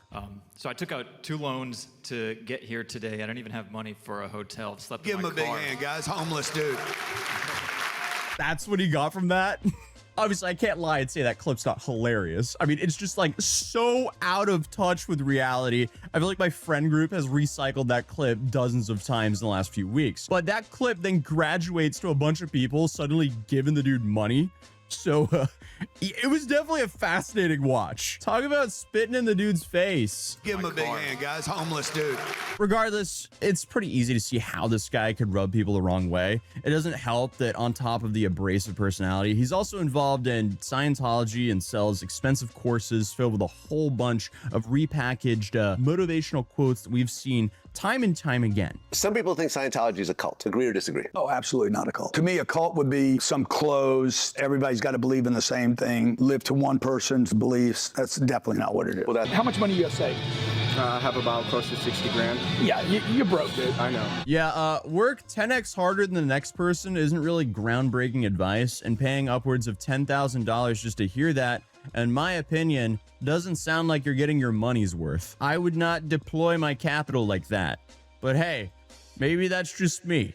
Or I guess in the homeless dude's case, I wouldn't be taking out 2 loans to get this advice. This is pretty bad. But if we've learned anything over the years of covering these alpha males, they really rely on people who are desperate to become financially free. These people will then go and apparently take loans to buy these courses or go to these guru events and get this knowledge that you could, for the most part, get for free on YouTube. And it's just kind of sad. But regardless, this has allowed Grant to, you know, gain over 5 million followers on Instagram and become synonymous with some of the largest entrepreneur types in the guru space today. He holds conferences, private coaching calls, and even 10x cruises where I guess you can be told to get your shit together on a yacht instead of a Zoom call. Again, questionable deployment of capital, but people buy it, I guess. But to be fair, Grant Cardone is one of the few online entrepreneurs who did actually build his success from more or less the ground up, or at least so it seems. His version of events is he started as a car salesman after he got out of rehab at 25. He ended up becoming so successful at it that he began climbing the ranks and eventually teaching other people how to succeed in sales the same way he had. Got out of college, had this problem, put the drugs away. Every day I would go to work early, I'd stay late. If I needed to make 1 call, I would make 10. I literally took this problem and poured this obsession with destruction into an obsession with, I'm going to just 10 times everything and keep myself busy. And obviously, I guess since then, he's also pivoted his businesses a lot, focusing more on coaching and real estate investing than sales. But I will be fair and admit he probably does have decent sales advice. Is it worth $10,000 though? I guess it depends on the person, but for most people, probably not. Regardless, that's not really what we're here to talk about, because Grant is apparently no stranger to public legal and personality disputes. So when you're a big fish, like Grant here, especially in the alpha male space, you're going to have some enemies. But I guess between 2 lawsuits filed against him right now, Grant is facing a total of $1.5 billion in damages, which even for him is a pretty penny. So the larger $1 billion complaint was filed at the end of May by an ex-employee by the name of Brian Robb against Grant Cardone and his company, Cardone Capital LLC. And just to give you a quick overview, Cardone Capital is a real estate investment company that is marketed to everyday people as a way to get their foot in the door of real estate investments. But essentially, this company, they advertise no banks, no brokers, and no middleman fees. And Grant even has, I guess, his teenage daughters promoting it online to other young people as an amazing investment opportunity. Hey guys, and welcome back. We just ran into a guy who was making $2,500 a month with us at Cardone Capital, and he was talking to us about how grateful he is and how it's helped support his lifestyle. And obviously, I'm not here to say if I think it's legit or a good place to invest your money, but Brian's lawsuit seems to be alleging that there might be some shady stuff going on behind the scenes. So again, these are allegations.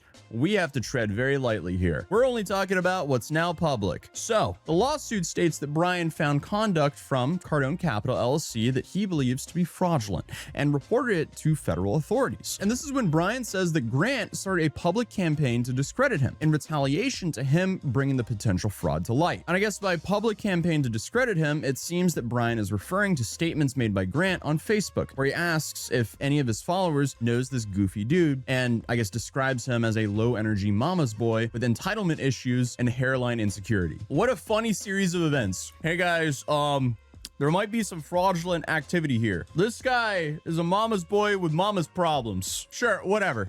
Grant's opinion, but Brian's LinkedIn states that he's raised $50 million for Cardone Capital during his time as the CMO. But in one of his Facebook posts, Grant says that this isn't true and that he only worked there for a short time before he was terminated and not missed. Is this professional? Probably not, but the lawsuit is about defamation, and Grant even tacks on that this is just my opinion at the end, probably because, you know, he's dealt with defamation before and knows to cover his own ass. But I guess Brian might have a case if he can prove that it was retaliated against because I guess he was a whistleblower. But according to Grant, there was no fraudulent business discovered from the investigation, and Grant hasn't been hit with any fraud charges so far. Meaning, as far as we know, Grant is legit. What we all don't know is what the investigators wrote about in their report. Cardone has never been indicted or charged with fraud in any way. And if he never is indicted for fraud, then what he's saying is kind of fair because he's never been hit with a fraud charge. Unfortunately for Brian here, trying to prove that a Facebook post that called you pre-balding cost you $1 billion in damages while also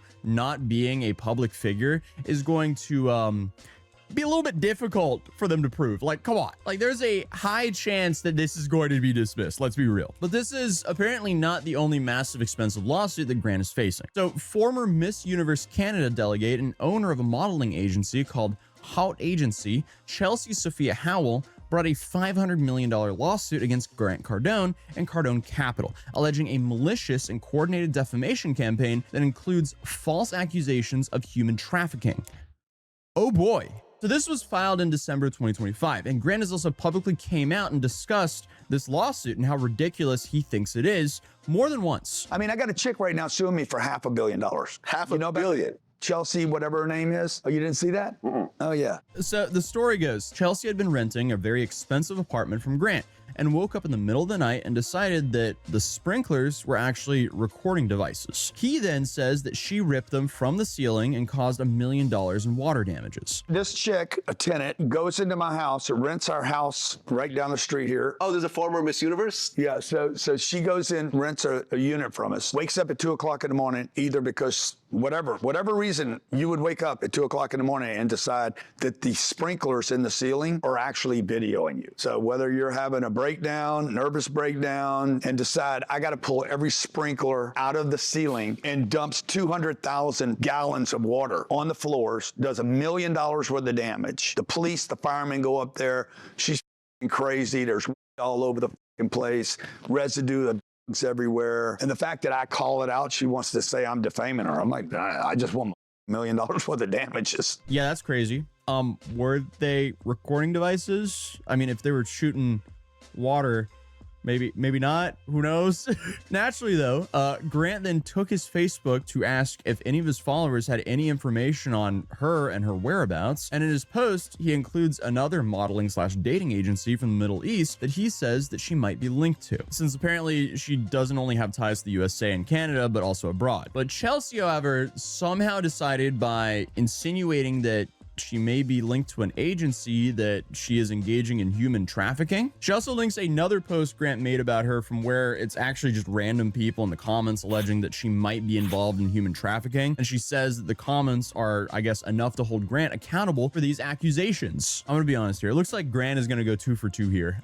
These cases are going to be hard to make stick because obviously, let's be real. If a stranger comments on something publicly, that doesn't necessarily mean that the poster endorses that comment. No, that's just some stranger commenting on a public post. That's kind of like renting a town square and then some random person you don't know shows up to the town square and says something defamatory. Just because Grant rented that town square for that moment doesn't mean that he's now liable for that statement said on the town square that he rented by some random person he doesn't even know who is. But apparently Grant's been suing her since the initial incident in 2024. Apparently, according to those legal documents, he's had to file multiple motions for sanctions because Chelsea and her lawyers were not responding for discovery requests and even failed to appear in mediation. Grant had to file a motion for sanctions against Chelsea and her attorneys in September 2024. I read through the docket and it was pretty clear that Chelsea and her attorneys were not participating in discovery requests, responding to interrogatories, and availing themselves for depositions. A couple months later, Cardone Expansion LLC's motion for sanctions was granted. They had to file another motion for sanctions last July for failure to appear at mediation. And Grant was ultimately rewarded with these sanctions and attorney's fees. So it's safe to say that once again, Grant is looking like he's going to take this one as well. Like, even if you don't like him, he's going back-to-back W's on these two cases. And like I said, even if either of them have a case, which I guess Brian potentially could, he might have the best shot if he can like prove that he was retaliated against for whistleblowing. Or regardless, I mean, the amount both of them are trying to claim, those are crazy numbers. But there's also a chance they end up in worse positions than when they started, because to use Grant's words, they 10x their problems. Regardless, this is just a interesting story I wanted to monitor the situation on, because it's not every day a self-proclaimed alpha male investor gets sued for $1.5 billion. So if there is an interesting update that comes out of this, I'll definitely cover it. But until then, feel free to subscribe if you're new here, drop a like if you enjoyed this video, and I'll see you guys in tomorrow's video. Peace.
Hello guys and gals, me Mutahar, and today it's a very serious video. Today I think I might actually be called a terrorist by a big, massive CEO that's responsible for spying and basically keeping a tab on every single one of us driving around in our little neighborhood.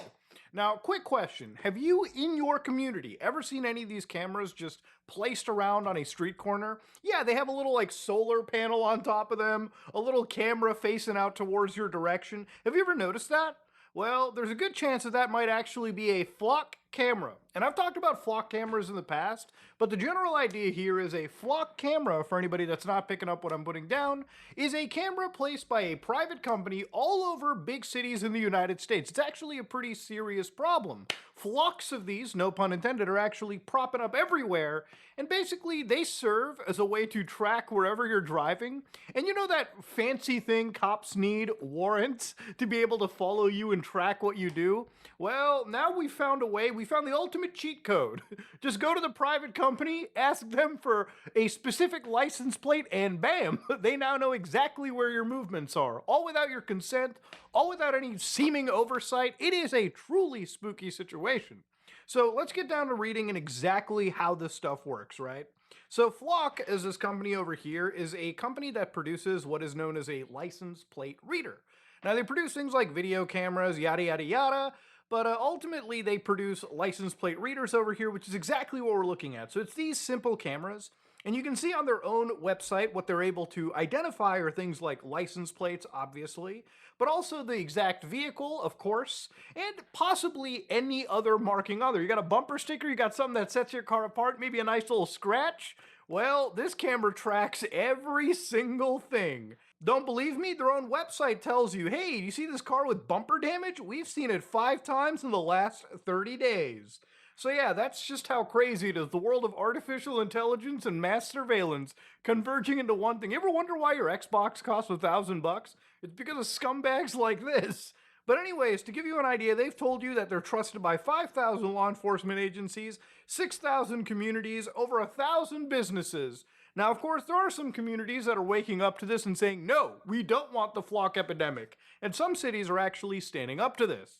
But Muda, what if I don't drive with the license plate? Well, don't worry about it. They've already thought of the problem. With vehicle signature and flock freeform, they can turn images into actionable evidence.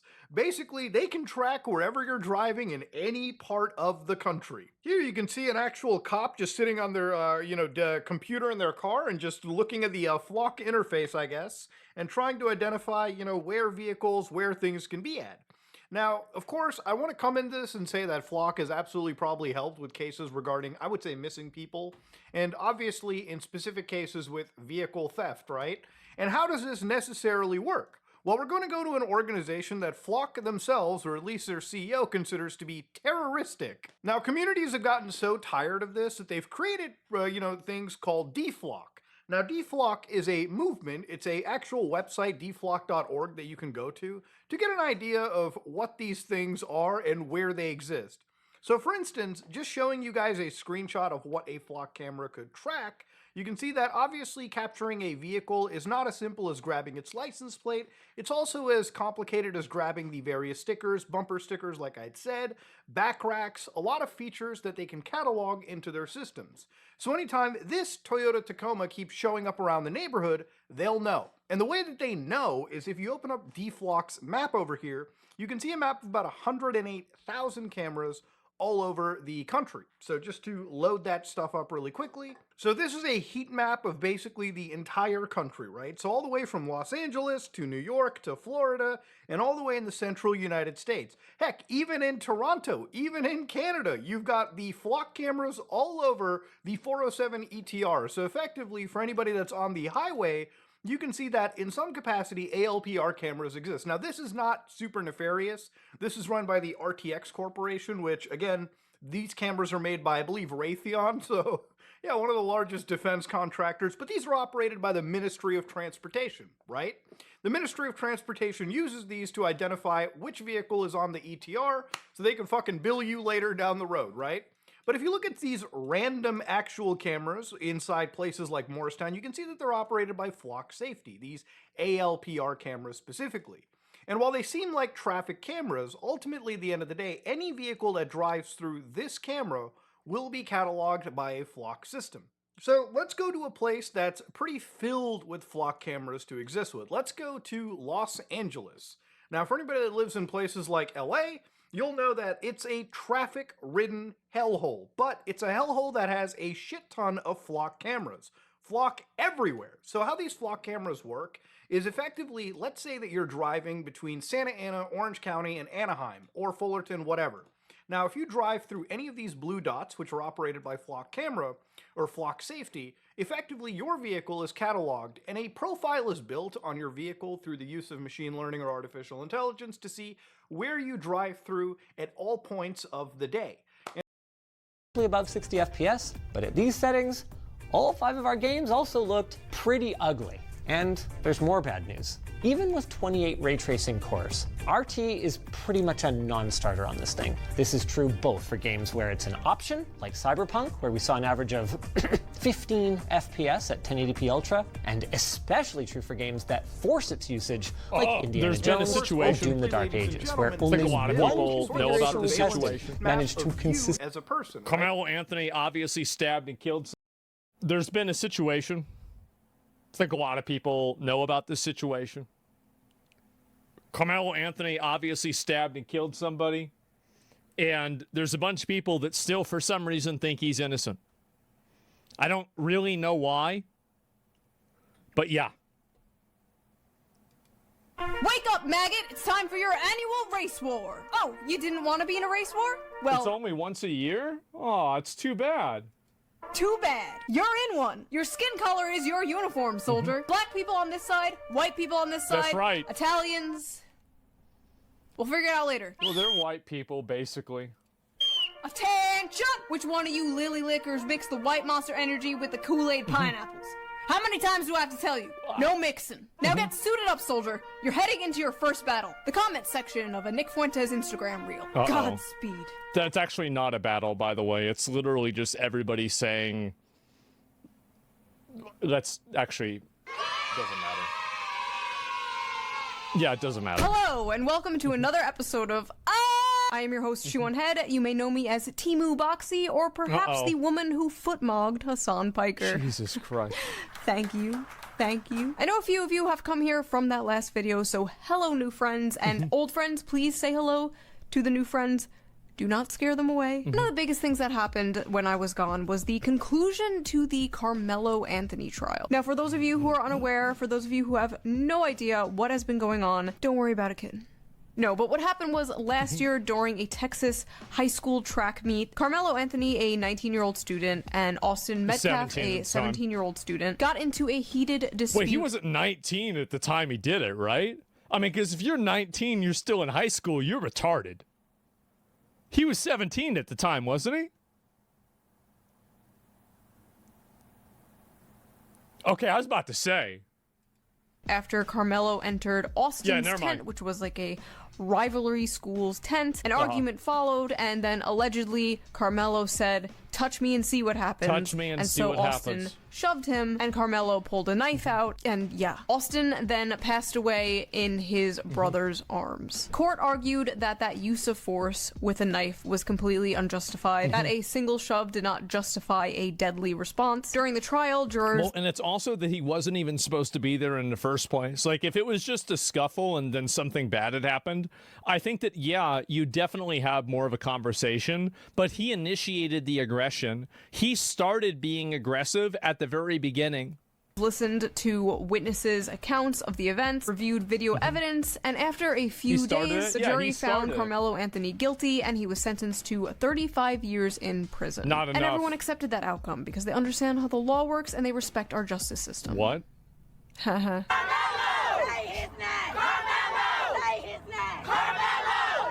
Only good cracker is a dead cracker.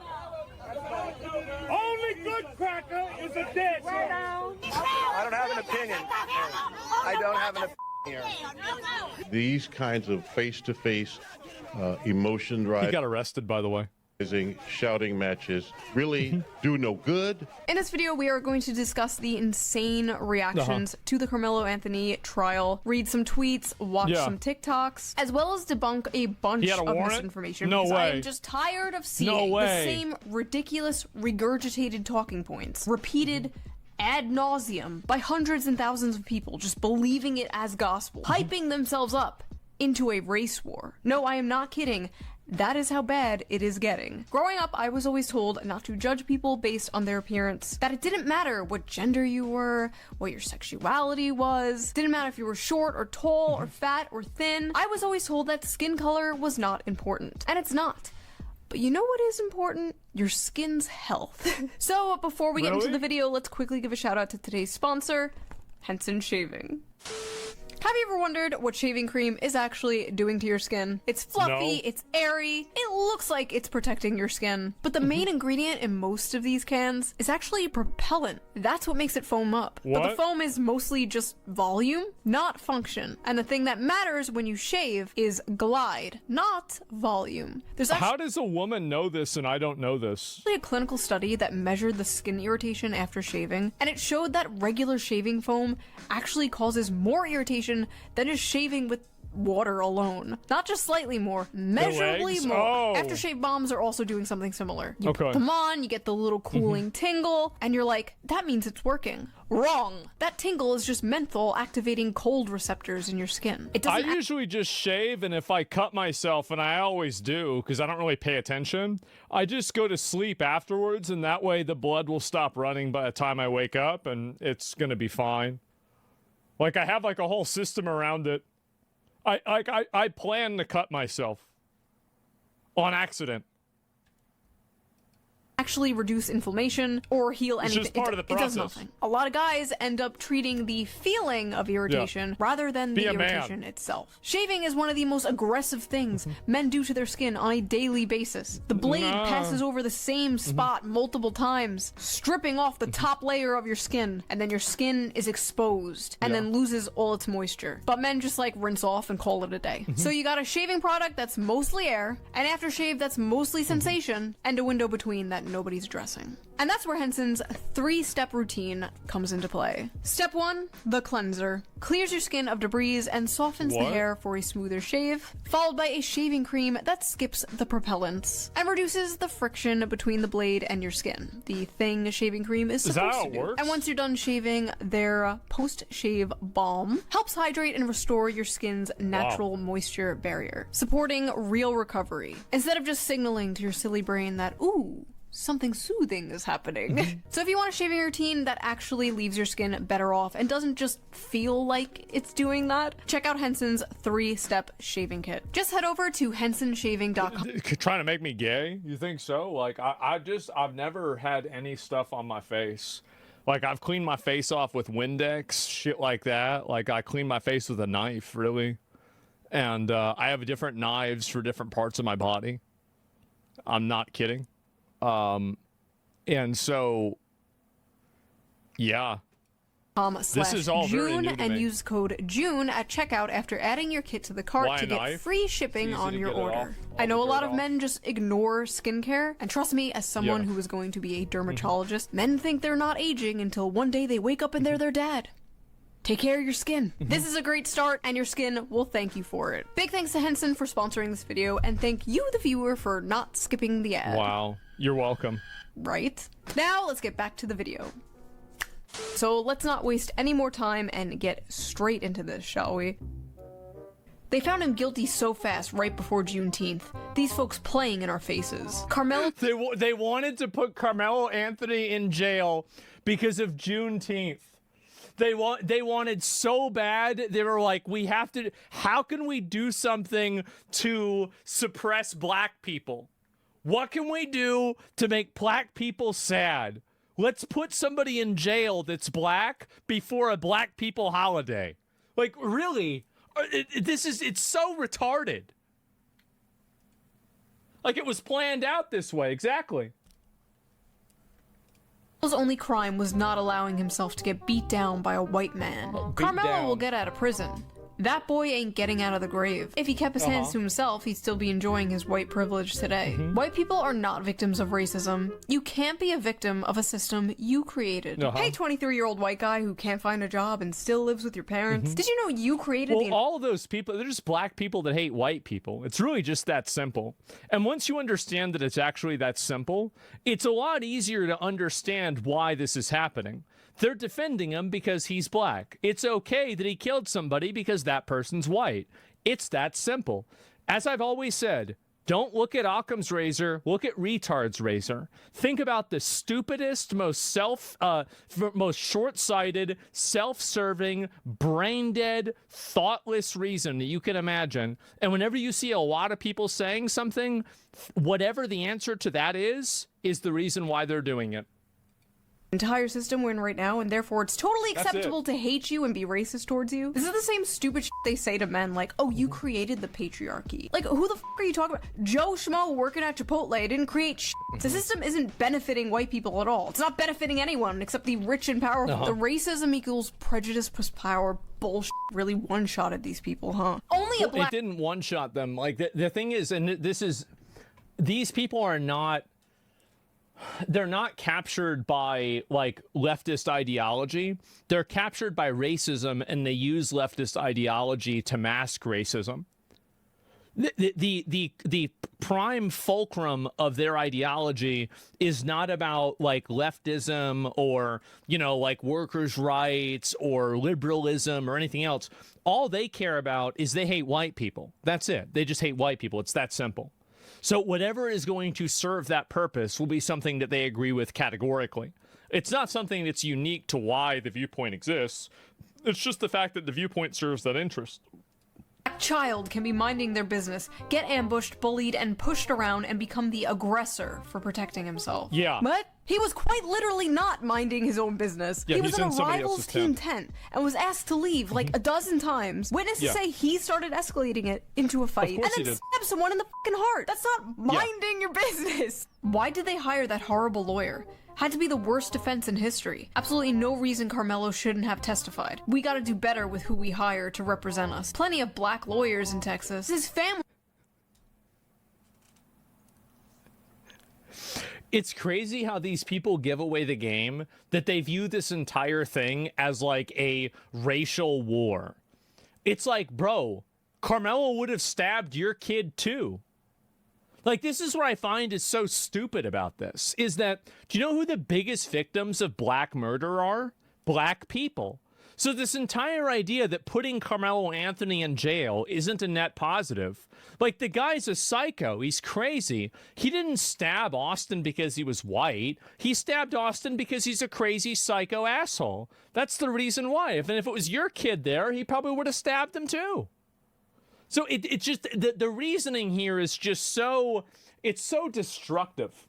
Raised like $1 million on GoFundMe and then blew it all on a new house and a Cadillac. So then they had to get a public defender. That baby was sentenced to 35 years? Not a baby anymore. Love the community note. That murderer was sentenced to 35 years. Black people, please carry more than a pocket knife. Get their asses before they can get you. What the hell? Then you're gonna go to jail again. Like, I don't even, what do you think this escalation is? Like, do you think that white people are just gonna be like, oh, I guess we can't do this. I guess we have to just let them do whatever they want now. It's just so stupid. What do you mean get stupid. their asses before they can get you? That's literally what Carmelo did. Yeah. He got Austin's ass. He killed him. Why the f are they acting like Carmelo was the one who died? 35 years on your first offense is over. He should be, by the way. Sentencing. Yeah, there has to be a retrial. 35 years. Listen, he's only killed one person so far. He's only killed one guy. This is blatant injustice. First offense. And the offense in question is murder. Your Honor, it was only his first murder. Yeah. 35 years ago, killing a Some Nazi Saul Goodman defense. got you a Purple Heart. But now that a German American 35 years ago, killing a Nazi got you a purple.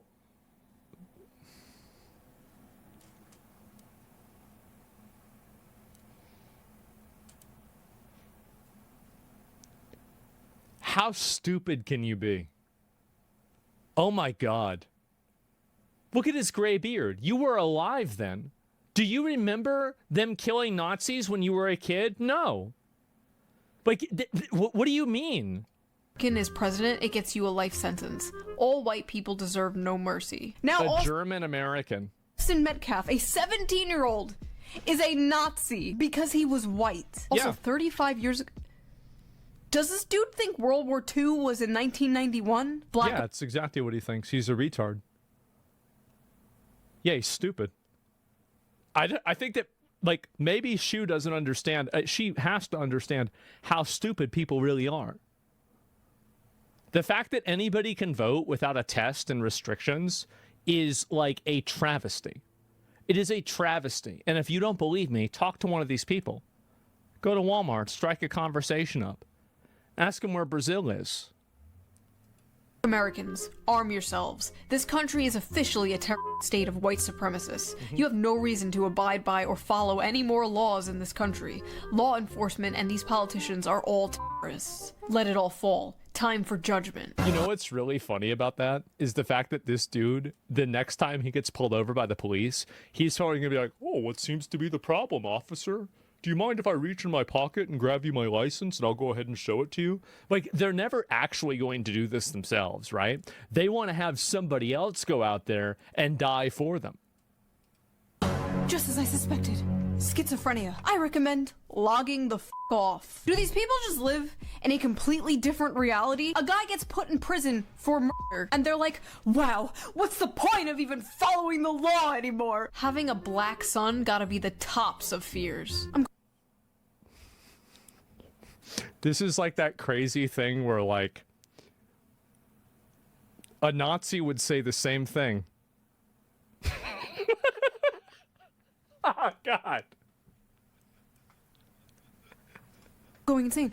It was the white son that was murdered. Why are they acting like the black son was murdered? Why are you scared of having a black son in this context? Oh, I'm so scared my son will stab someone and go to jail when... Yeah. Like, what? What? It's only self-defense when a black kid dies.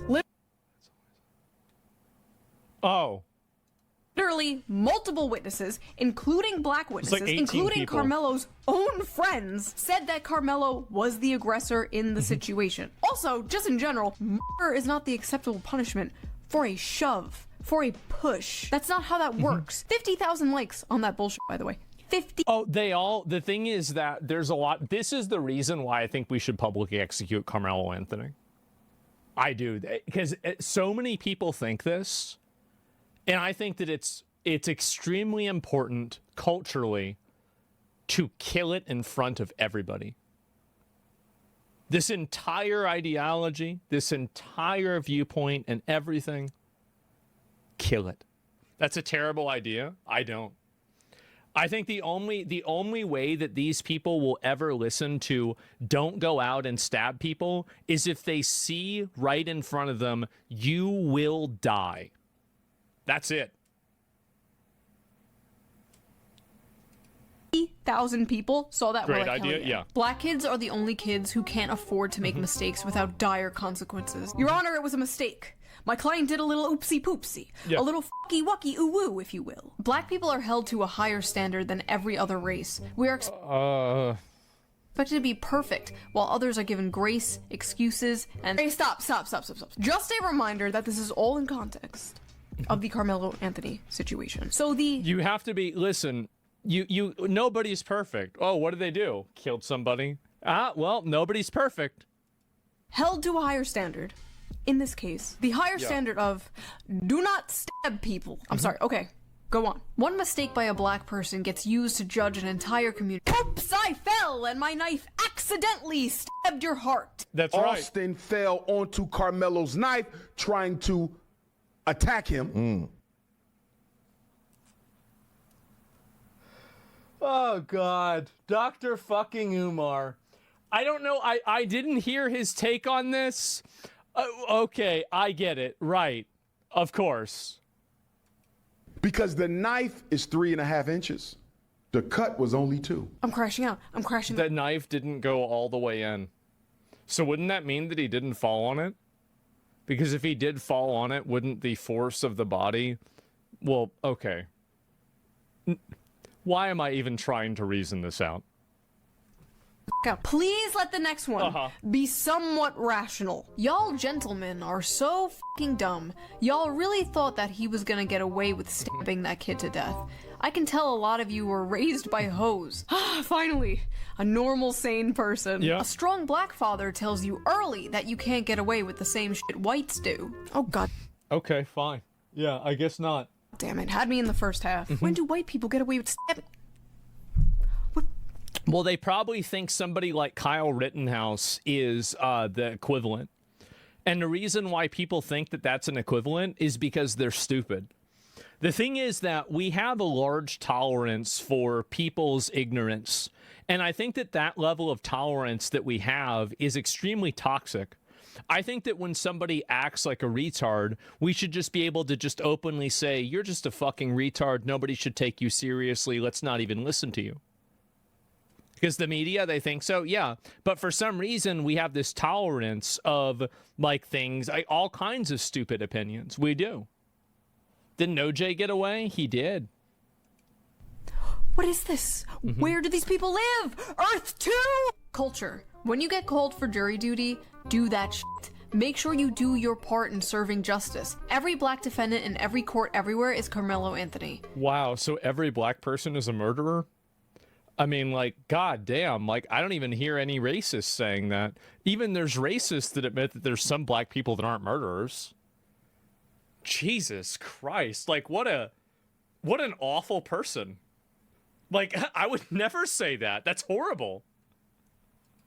Every black defendant in every court everywhere is Carmelo Anthony. Every black defendant in every court case everywhere is a murderer? Are you Yeah, I mean, like, I feel like this is some real horseshoe theory. sure that's what you want to go with? I love how he's basically like, go do jury duty so you can go blindly support any black person regardless. Well, that's what they do. If you look at jury like ratios, right? I mean, O.J. Simpson was the tip of the iceberg, but the reality is that racial prejudice and racial bias in being a jury member is extreme.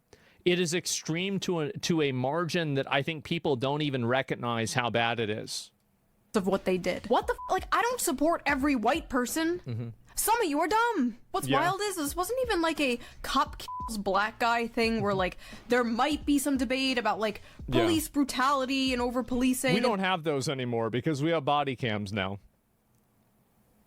Yeah, I think that's interesting. It's interesting how all these like unarmed, completely innocent, wouldn't hurt a fly people that were just, wow, killed by police, murdered in cold blood. Isn't it crazy how all those kind of went away whenever we had body cams? Wow, what are the odds of that? It's kind of how a god stopped performing miracles when we invented cameras.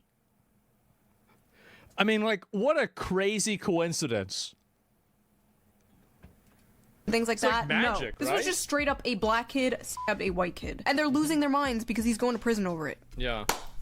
Fascinating. Carmelo Anthony had been white, not only would he have not been convicted, there'd have never been charges. The only reason... That's right. He would have never... If you stab somebody in the chest with a knife and you're white, you just get away with it. They say, hey, brother, it happens. You want to go to Cracker Barrel? Carmelo Anthony was convicted. And then they take you to Cracker Barrel and they buy you a steak. The police do. It was because we are a broken, fucking bigoted country, and Carmelo Anthony was black. Wow, thanks for the input, gay Colonel Sanders. I fucking hate the Yellowstone hicklib bit. Oh, I'm a big, tough country cowboy. Y'all better not say damn slurs around here. Yeehaw! Wow, just... I hate him too. Freaking wow. Disgusting. This is not justice. This is trying to make an example. Dear white people. Good. I think we should make an example. I agree with that. We should do that more. Don't let this verdict fool you. You'll still get fucked up playing the Austin games. Don't let this So you still think you're gonna stab somebody? Okay, well then I guess you're gonna go to jail too. Verdict of a guy who stabbed someone fool you. You're still gonna get stabbed. Yeah. What? Strong suspicion that a lot of pro-Carmelo stuff I see here is some psyop. Bro, this is what I tried to tell myself for like 6... It's not a psyop. It's these people are genuinely stupid, they're tribally motivated, and they're racist. There doesn't have to be a grand conspiracy to explain why human beings are experiencing and projecting tribalism.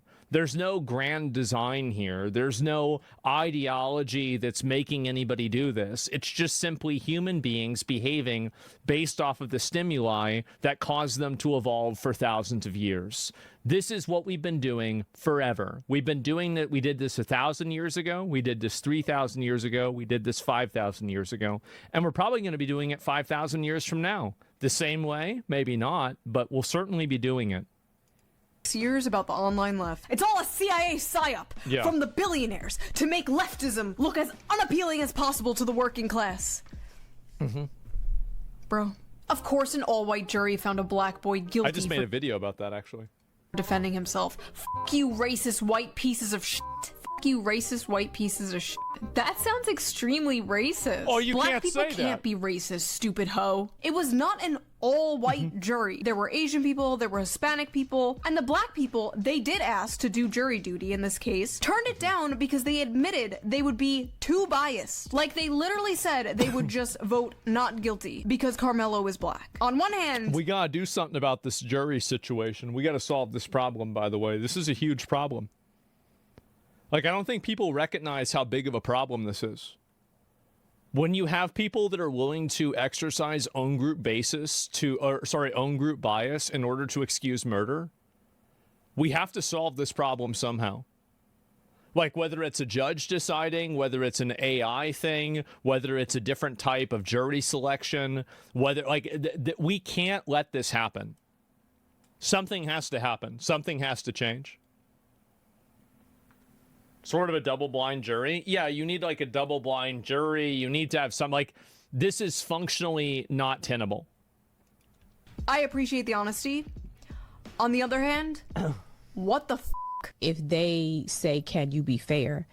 Don't say, no, I'm not finna put a black man in jail. Don't say that. Don't say, I hate white people and I don't care what he did. Don't do that.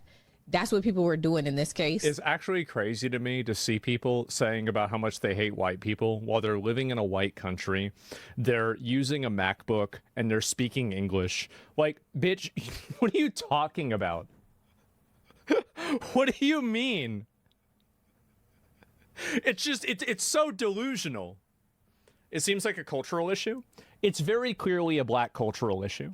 It obviously is. We all know this. Everybody knows this. It's like it's like one of those things where, like, you're not supposed to say it, but everybody knows it. It's the same thing I said before. Like, you look at one of these teen takeovers, 99% black. You look at go and look at 100 different cases where there's a massive fight in a restaurant, and overwhelmingly, it will not be white people. There's a culture problem. And it's obvious. Everybody can see it. Okay, and then everybody's like in an uproar because there's no black people on the jury when damn near half of the black people who could have been on the jury canceled themselves out. You know? Don't do that. Y'all be regular. Overruled. Just be regular. Oh, God. That's right. Get in there and lie to the court so you can free a person because he murdered a white guy. That's right. Incredible stuff. Also, I like how they said just... Somebody says, I think we have a biased sampling of cases for black people. I guess most black people disagree with her. I think most black people do disagree with her, but I think that there's a contingency of people that are doing this, and I think that that is represented in overall jury sentencing data. I think that's it's obvious that most black people don't agree with this, but it's also obvious that there is a sizable portion of people who do. Both of these things are true simultaneously. Be regular. Just be regular. Just get on the jury so you can free the murderer. Then return to acting irregular. This case is really affecting me, making me want to go to law school and fight for my people. I'm sorry.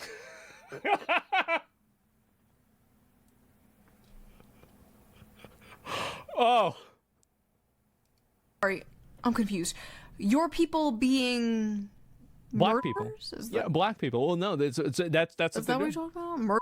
Your people being murderers? Also, if by some miracle you happen to get into law school, you'll be disappointed to find out that intentionally stabbing someone and killing them is in fact murder, regardless of what your skin color is. And there was some... Actually, no, there's tons of times where juries and judicial groups and lawyers try to advocate for and push the most racist, insane policies and have crazy racial bias rulings. Like, you can even look at, for example, Chud the Builder. Why was Chud the Builder's bail set at this much money, like $1 million, while at the same time, Carmelo Anthony, who literally killed somebody, was set at a lot lower than that?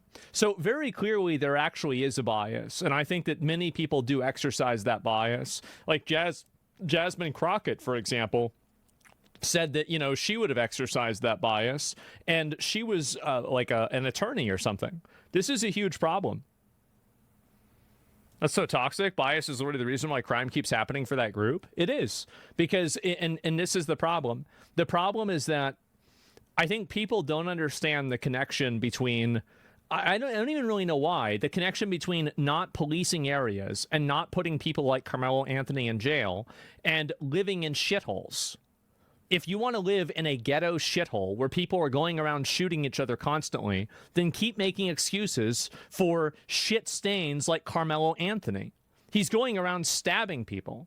And this is the thing that I don't understand, is that you have people that are going around and they're stabbing people literally with a fucking knife. They would have stabbed your kid too. It would have been your kid as well. He didn't stab Austin because Austin was white and he was black. He stabbed Austin because Austin contested him in what he considered to be his alpha position. That's the reason why. But if it was a black kid stabbing another black kid, none of this would have been on the news. And you wouldn't have even heard about it. That's the thing that I find is so destructive about this whole thing, is that they're literally defending people that would kill their own kids. Or he would kill your kids instead. His poor little ego got hurt? Yeah. He stepped up to a random person, exactly. It wouldn't have happened if it was another black kid. I think it would have. I mean, statistically, I think that I'm right. People coming at me like, oh, I bet you'll defend Chud the Builder. And like, first of all, who the f is Chud the Builder? This is how I know I'm getting old. They keep making these random fucking streamers in a vat overnight and then like releasing them. Did you hear about PP Boy 57? Like, no, I didn't. No, I didn't. I don't know who that is. Damn. If Chud the Builder killed someone, or in this case, attempted to kill someone, then he should face consequences for that. Yes. Okay, your turn. Should Carmelo Anthony face consequences? No? Oh, that's weird. Looks like only one of us is the hypocrite here. See, I am not like you. I have a functioning brain. These people don't care about being hypocritical. The entire concept of being hypocritical is laughable to them. Their goal is not to be hypocritical. Their goal is to simply protect their own. There's no value system here. There's no moral system here.